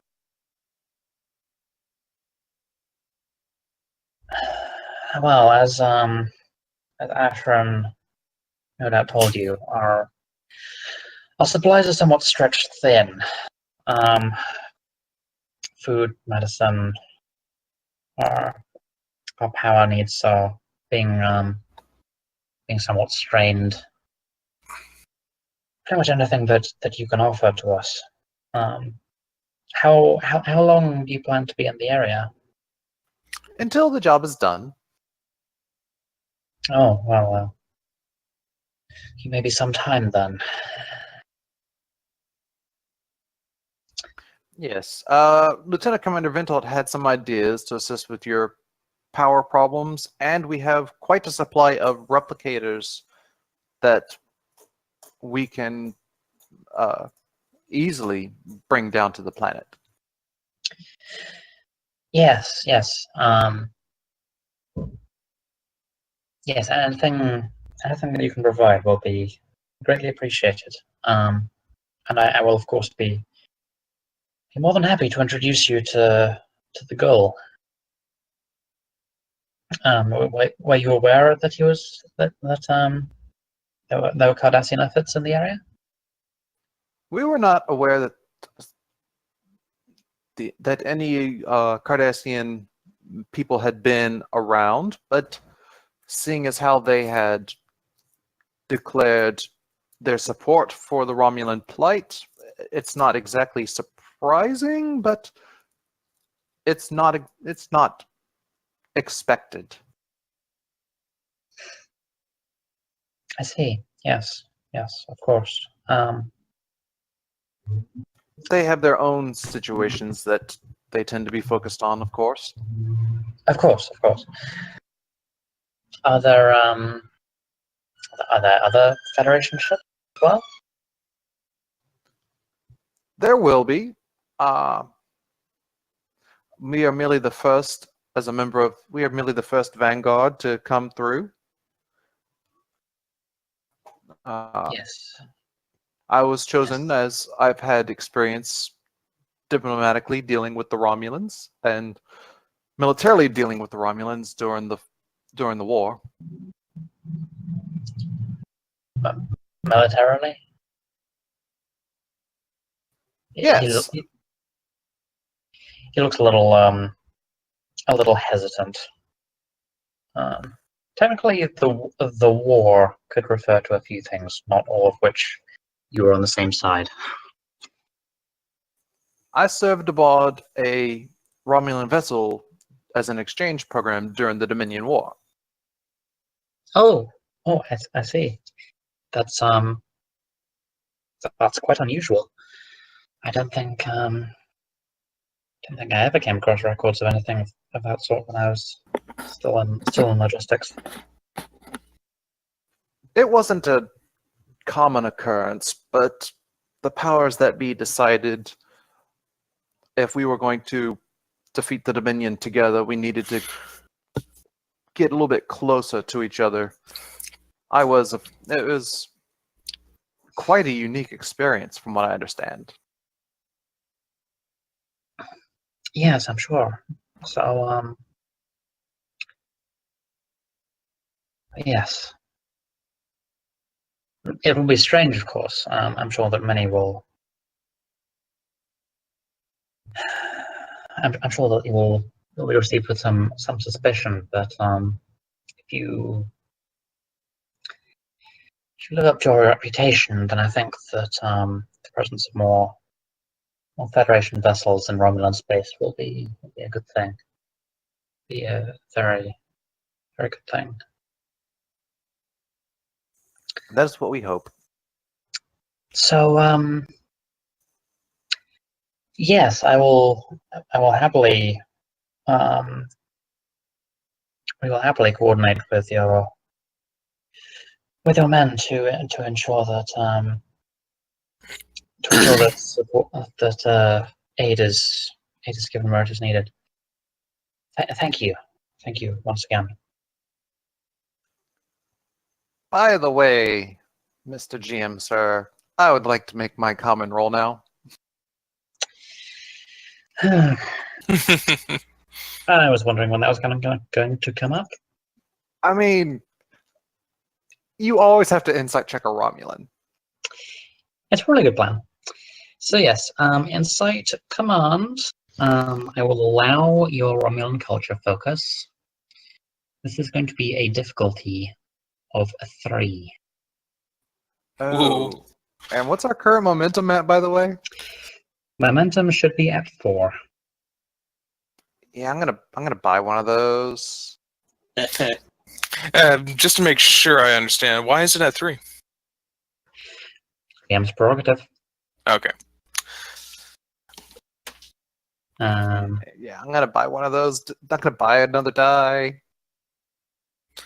Alrighty. Given as how my last roll went. Yes, well. I did also spend some threats to increase the difficulty to answer your question for all.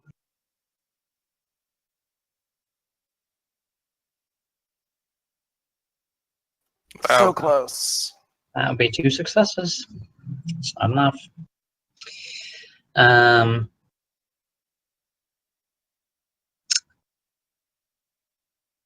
you don't sense... Let's go with this. You don't sense any malice from him. He does seem to be genuinely grateful that you're there. It's quite possible he's not telling you everything, but let's face it, would you tell everything to a member of a species and a group that you've never encountered before, just trying to, especially one with a fairly powerful warship? It's just sensible to keep a little in reserve. They took the shuttle down, correct? Yes, they went down in the shuttle. They went down in the shuttle. I'm running at yellow alert. Well, I don't believe you ever actually stood down from it. Okay. Technically, you are in... I kind of thought that happened defaultly. Technically, you are also in Romulan space, which is not necessarily a friendly environment, and you are the greatest threat to you does involve people who can cloak. So, yeah, yellow alert as standard seems reasonable to me. And we know that there is a possibility of a Gaylord class warship showing up. Yes, there is. Do we get any momentum back from the captain's role? Nope. I failed the roll. I didn't fail the roll. I did not succeed the roll. Just wanted to make sure. You only get momentum if you get more successes than you needed. Got it. So with that, I will let my men take over. I will have my executive officer come down to oversee things on our end, while I return to my vessel to satisfy our own regulations, you understand? Of course, yes, of course.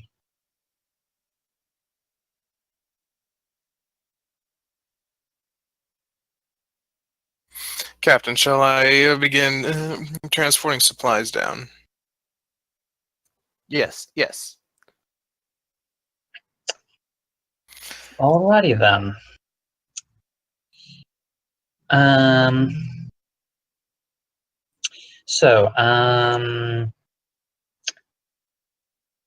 Naz. Present. I have questions for you.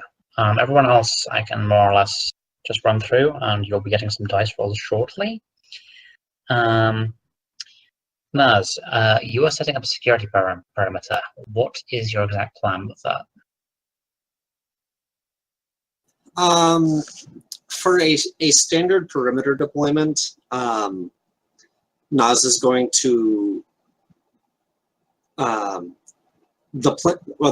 current plan is to start with a general security perimeter around the colony complex. Not really that far out from it. Okay, bear in mind, it's not just one town. There's 3 or 4 of them in total. Even assuming you spread out somewhat, that's going to leave you stretched pretty thin. So, are you going to go for that? Just empty your security contingent to, or are you going to focus in some fashion? No, for the moment we're going to focus just on the main complex. Just the central colony, okay. Yeah, and that is specifically just to get a general lay of the land, so to speak. Thank you for reminding me. Fine. Once that's done, if we could set up, if there's a way to set up maybe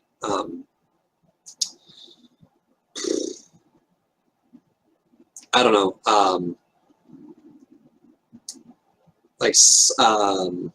some sort of sensor network, even if it's just like a basic one. Yeah, you can certainly work on.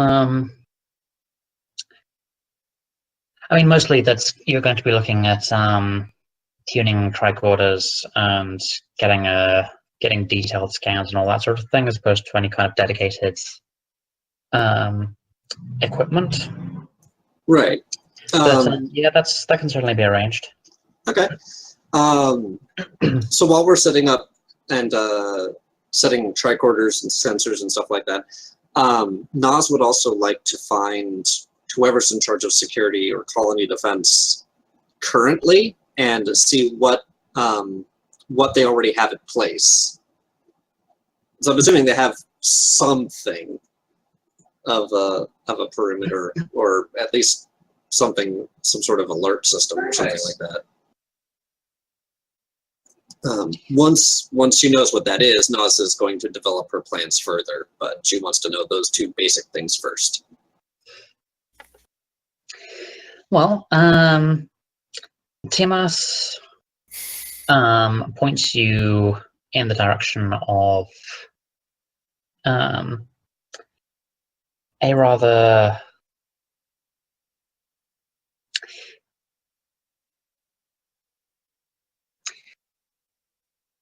there's a very definite aesthetic when it comes to Romulans. They very clean lines, very neat short haircuts, all of this sort of thing. And the person that he points you to doesn't fit this. During your time at the academy, you ended up examining some curious musical phenomenon from Earth, just because some of it seemed to match Gorn music. If you remember our conversations about that. Yes. And during that, you learned about the punk movement. Some of the images you saw from that are the first things that come to mind when you look at this woman. It's got that sort of leather jacket, spiked hair kind of thing going on, and it's still got a bit of Romulan reserve in there, but she looks more like a troublemaker than anything else. Which is possibly why she was told to be in charge of security rather than getting people's hair, being a farmer or an engineer or something. Oh boy. You get to talking with. I'm sorry, what?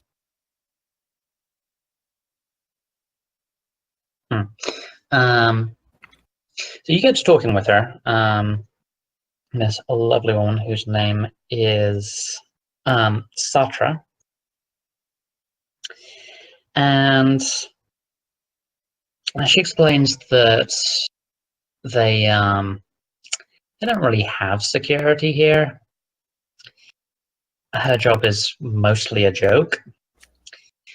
They technically do have some weapons in storage for emergencies, but for the most part, she and her deputies just have another strain beyond the need to occasionally deal with hostile wildlife.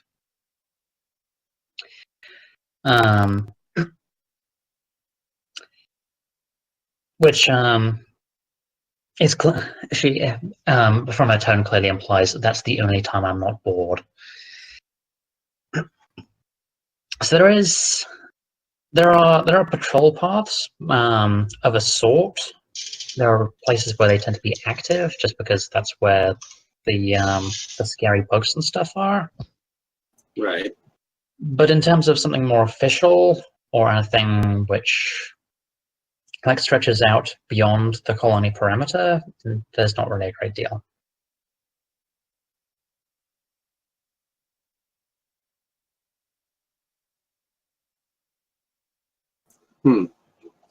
Okay. Well, if that's the case, Nas is going to not necessarily submit her plan for approval, but say, okay, so this is what I'm going to do.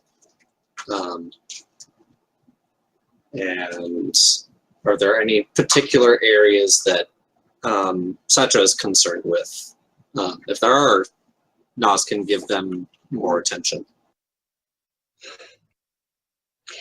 Well, you talk a bit, and she tells you about some of the terrain, which could potentially make deployments easier or harder, all this sort of thing. Just a bit of local knowledge to help you out. And she's also intrigued by this implication of movement in the hills, because this is actually the first she's heard of it.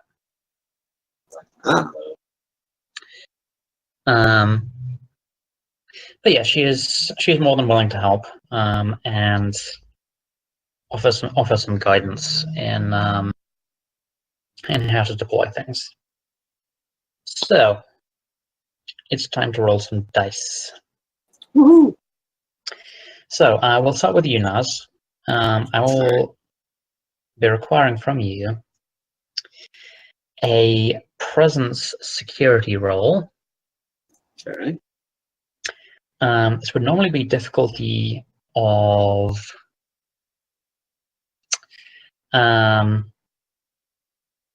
it's normally be a difficulty of 2. Well, let's go through the list just to give you an idea of how I calculate things in the background, just as a point of interest. Right. The difficulty to deploy security is 1. It gets bumped up by 1 because you have to deal with a large area of ground. That would be difficulty of 2. But by chatting with Satra and getting her help, you get the advantage of local knowledge, which puts it back down to a difficulty of 1. So presence plus security, difficulty of 1. Cool. I think we should be able to manage that. We do have 4 momentum, so I will ask the 3. group. Oh, we have 3 momentum. I'll ask the group at large, do we want to spend a momentum on this, yes or no? I have no objections. But hopefully you put it better use than I did.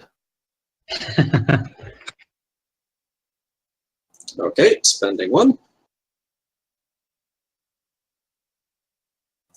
Okay. Ooh. Okay then. So that is 3 over. So you get your security deployed. Would you like to spend 2 of that to improve it? I would actually. To get the advantage. Yes. I would like to create the advantage. How to call it? Can we call it something like a rapid deployment team? Would that work? The implication being we've set up basically a procedure for if there is action that requires a security presence, they can basically be beamed down immediately and almost anywhere within range of the colony, or at least the main colony. A rapid response team. Yes. Yeah. Yep. No, I will allow that. Just some precision transporter mapping, and deploy a few. Just make sure you've got a good scan of the area and are ready to redeploy at a moment's notice. Cool. Sounds good to me. Okay. Am I still with the Maori? You're breaking up there a little, Venta. Sorry, I was snacking and I forgot to put the microphone back down. Aha. So, am I still with the Maori?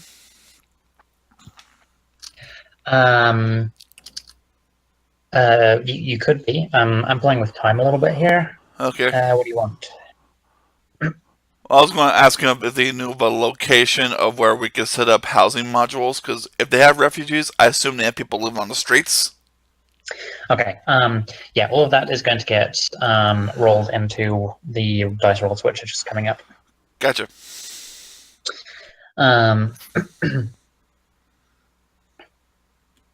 Okay, and Pharrell is using his focus. This is a good time to use that. So we are going to try our first extended task. Who's excited? Me. All right. As am I. Yay, extended Woohoo. tasks.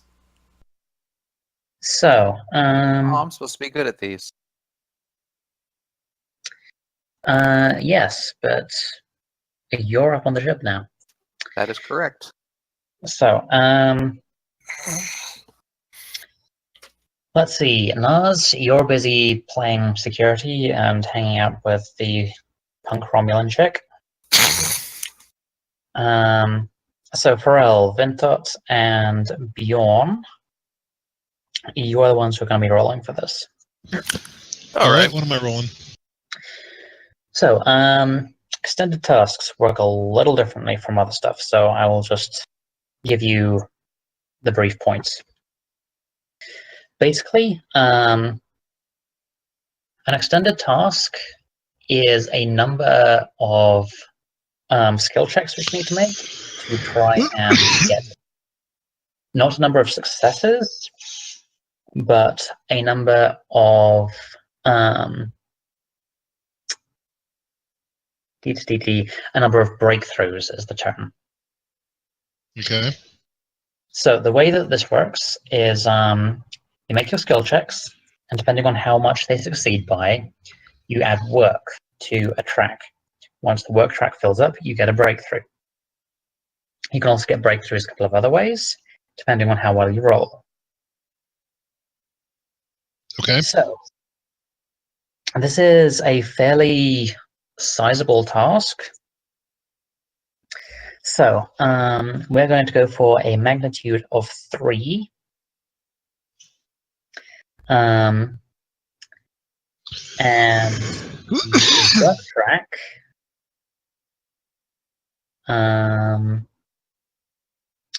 we'll go for a work track of 10. So basically, you will need to get between you 10 successes to get a breakthrough. You can also okay, hold on. Base difficulty. I find. So between all of us, we have to add up to make 10 to get a breakthrough. Okay. So here's the thing. When you succeed at a task, it's not about the successes. I actually misremembered that. So when you succeed at a task, you then roll a number of d6s, which is 2 plus the discipline which you have and which you use for that task. So, for example, Vintot, your engineering stuff, you have an engineering discipline of 5, so you would be rolling 7 d6s for this. Would that be challenge dice? That's challenge dice. That's correct. Okay.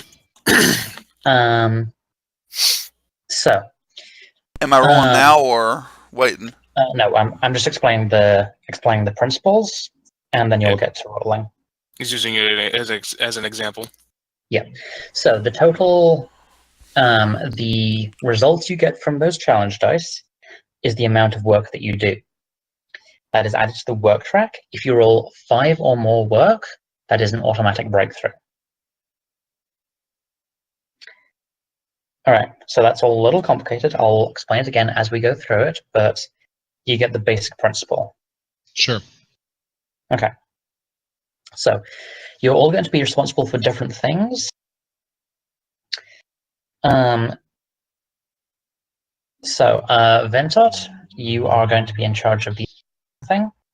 That is going to be control engineering. What's he in charge of? I think your mic kind of cut out. Sorry. Virinat is going to be in charge of all the engineering-related problems. Oh, okay. So that's going to be a control plus engineering role.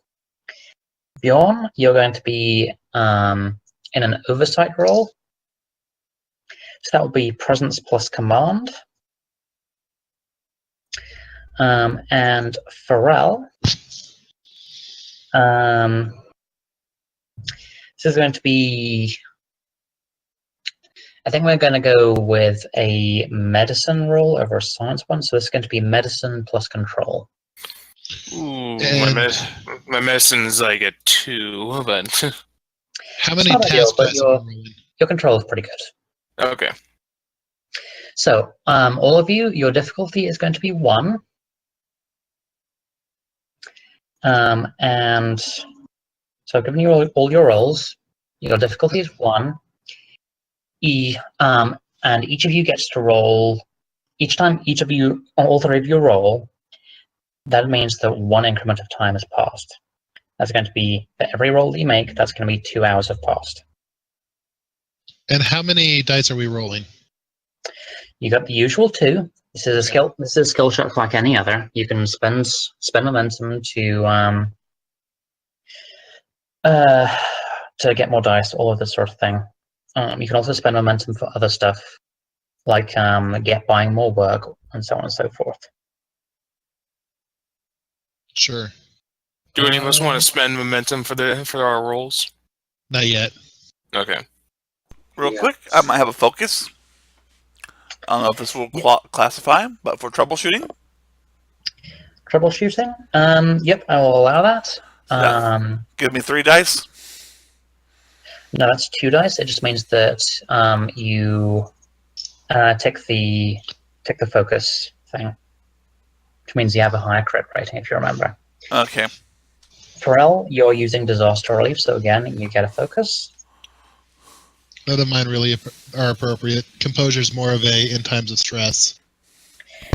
I guess I have computers too, but here. I mean, yeah. This is a very stressful situation for the refugees. Okay, if you'll give me the composure, I'll use it. I'll not say no to it. All right, folks, let's go ahead and roll. do I Alrighty. need anything special since I'm using that focus? No, you just check, make sure focus used is checked yes. And then Focus just roll used normally. is checked. Oh shoot! yes. I did not hit yes on the focus use, so I'll roll again if need be. Sure, I'll allow you to reroll because I hate trying to read the dice on the thing. All right, rolling again. Yeah. Nice, you didn't do any worse. No. Yep. Okay. Mine's coming through. Ooh. Hey. Nice. Okay. I'm just checking all of your talents quickly to see if there's anything in there. So both Virinat and Pharrell have intense scrutiny, which would technically apply, but there's no resistance for this task, so that's not important. And Bjorn, no. All right, so Pharrell and Bjorn, you both succeed exactly. Virinat, you generate 2 momentum. That puts the team up to 5. Now, again, if we just go down this one by one, so Bjorn, you would be rolling 6 challenge dice for this. Okay.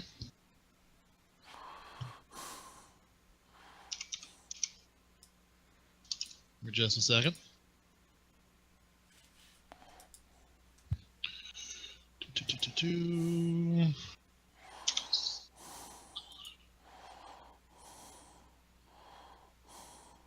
Two. 3. The arrowheads 1 plus an effect. There are no effects here. Okay. That's a total of 3 work completed. Now, if you wish, you may spend 1 momentum per additional work. So you could spend 2 momentum to bump that up and get an automatic rating. Do we want to do that, guys? You can also. That's actually a pretty bad roll. You only got 2 results out of 6 dice. So you can spend 1 momentum to reroll any number of those. So you could reroll 4 dice. Do what you need to do. Yeah.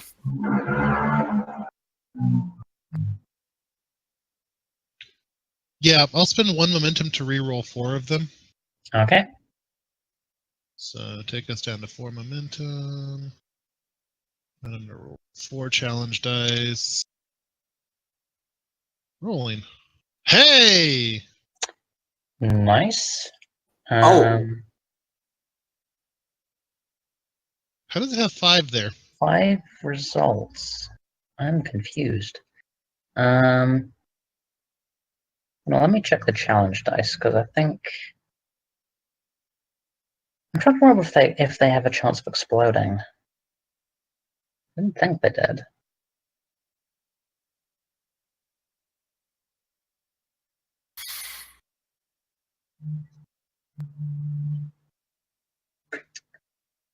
Maybe the system, instead of it acts like a crit, like multiple successes. It could be an effect. Yeah, I'm not sure what's going on with that. I'm just going to ignore that last dice. So that means that is a total of 1, 2, 3, 4, 5, 6, 7, 8. That's 8 work for the track plus an automatic breakthrough. Huh. Is that 8 including the first roll too? Yep. All right, Pharrell, you're going to be rolling challenge dice. How many? 4. 2 plus your medicine stat. Okay. Let's see how this turns out. What? Click it again. I think it might have balked. Is that no attribute was found at Pharrell? Okay, rolling again. Okay. So that is a total of 1 success. Let me just. That's what that Starfleet symbol means? Yes. Starfleet symbol is 1 success plus an effect, which is something that generally only comes up with weaponry.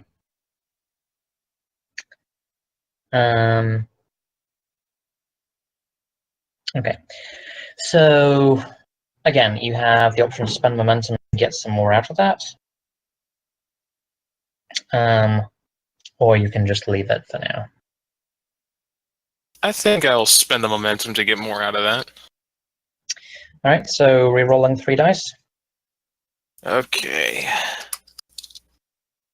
Rolling. Okay, so that's another one. You can't do that again, unfortunately. You can buy more work if you so desire, but I think it's probably best to just go with what you have there, which is It's a 10 on the track, doesn't it?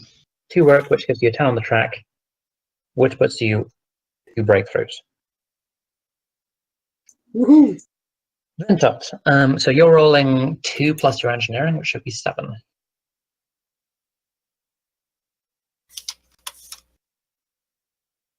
Hey! Oh! All right. Yeah, I don't even need to add all of that up. That's an automatic breakthrough. So 3 breakthroughs, huh? in the first roll, yeah. I lowballed the difficulty for that a little bit just to see how it all functioned. But the full resources of the Nightingale, getting this place cleaned up in 2 hours seems reasonable to me. So you get to the end of it all. It's beginning to get a little dark, but the colony is looking in way better shape than when you first arrived. You've got new housing being constructed. You've got some new fusion generators. There's food and medical supplies being handed out. Everyone just looks happier. How is Ashran's wife and the baby? Coming to that in a minute. Okay. But yeah, you had to deal with some initial distrust, some initial uncertainty, because most of these people have never seen Federation uniforms or even your species before. But Bjorn in particular did a masterful job in ensuring that, in calming fears and making sure that everyone was organized, and just making both Romulans and Starfleet personnel work together to solve everyone's problems. Aye, you're a miracle worker, laddie. And you can see that it's not just the Romulans who are happy. All of your junior officers and all of the people from the Nightingale who are helping out, they're pretty cheered up as well, because for a lot of them, this is what they signed up for. This is what they wanted to do. There's a great deal of satisfaction from helping people and seeing a job well done. I can second that. Of course, you're all pretty tired. Worth and it. There'll probably be more to do over the next few days. But you're definitely feeling pretty confident that you can get this colony looking absolutely perfect by the time the Nightingale moves on. And as you are beginning to close up and down tools, the personnel who went along with Ashran emerge with some news.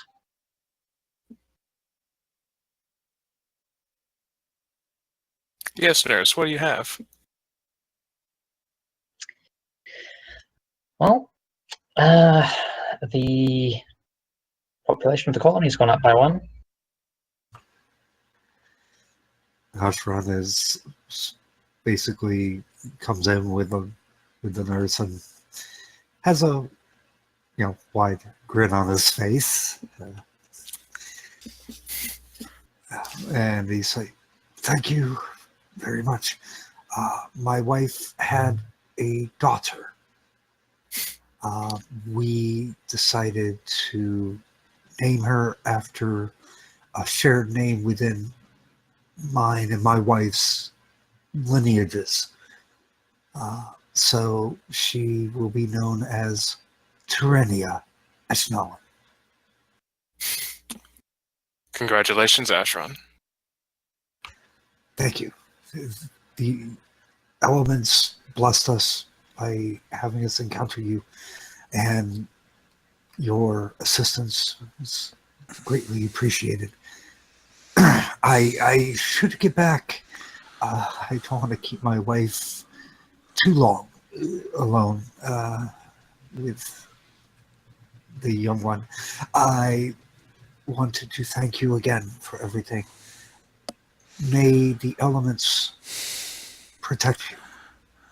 And you as well. And he bows and makes his way back to spend time with his wife and his new daughter. Woohoo! Yay! And on that note, we shall call it. Because I do have to play D&D in like an hour, and I still have to make food. Food is important. But I hope you have all enjoyed this session. Oh, I did. Oh, I enjoy it very much. Thank you for having me. Thank you for joining us. It was time scheduled to. It was awesome.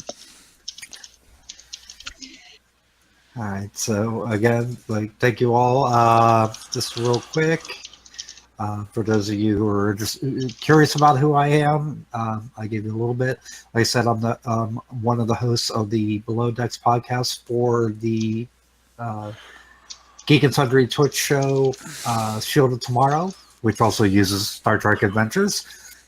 Check that out at Below Decks podcast.com. If you're looking for me on Twitter, I go by DJ Phoenix. That's PHEONYX. I know it's spelled funny, but it's all about style. Again, thank you all for having me here, and I'll be keeping track of what happens with Virinat.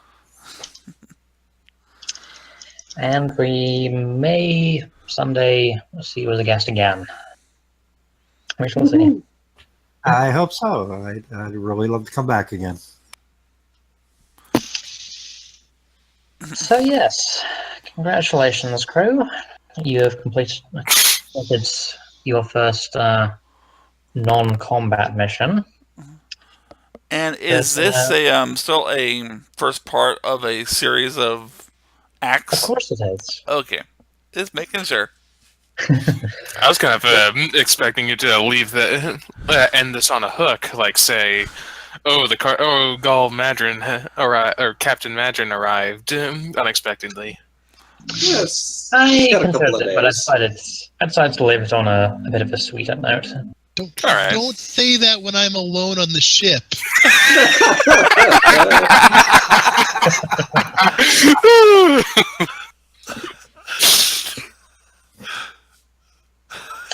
It's fine. Don't worry, Bjorn. You got the NPC doctor for company. The whole place is on fire behind you. It's fine. The crew's a little like weirded out because like since you've left, Bjorn has just had Celine Dion's All By Myself on loop over the overhead comms. Oh boy! Oh my goodness! Well, wait, Bjorn's not on the ship. He's on the planet. Now he is. While that's they were right. away. Alright, but folks. majority of the crew is actually probably down on the planet now, aren't they? Or are they all starting to come back up for the end of the day? I would say at least between a quarter and half of the crew were on the planet. Yeah. Nightingale's hardly down to a skeleton, but she's looking rather empty at the moment. So yeah, it would be really unfortunate if a Galore showed up and decided to start smacking you. But that's why you're staying at Yellow Alert, right? Yeah. Yep. All to look forward to. Needless to say, not everything is as it seems. And sorry about earlier. I got caught up in the moment. It's all right. It's all right. No, it's all good, man. It's all good. I just know you kind of gave us a little shock moment. Everybody going, you don't say that to a guy you just met. Well, maybe if you're a Romulan, you might say that, but I'm not a Romulan. But yes, I will leave you with an out-of-character hook, though. By the end of this particular episode, you will have met your primary antagonist for Arc 1. Oh boy. Oh yeah, I remember you saying that. It's earlier, a couple weeks ago. Mm-hmm. We are, and just as an extra note, there are going to be a total of 3 arcs to Amongst the Embers. I like it. How many episodes per arc? I'm not sure. I don't Okay. want to estimate that too much, but I'd probably estimate 4 episodes per arc, maybe 5. Okay. That's sort of length. That's got us going for a long time. It's for one Yep. arc. A little over a month. That's honestly not too bad. Well, when he says episodes, I assume that means up to almost Episodes a month. 3 weeks per episode. Yep. Fair enough. 2 or 3 weeks per episode is quite likely. Okay. The first episodes did run on quite long, for a number of reasons. I'm probably going to be looking at making them a little snappier than that pre-made one. So this one might actually be done next week, but we will see with that. Cool. All right. So, for the benefit of the viewers, I hope you've all enjoyed this as well. And we will see you next time among the Embers.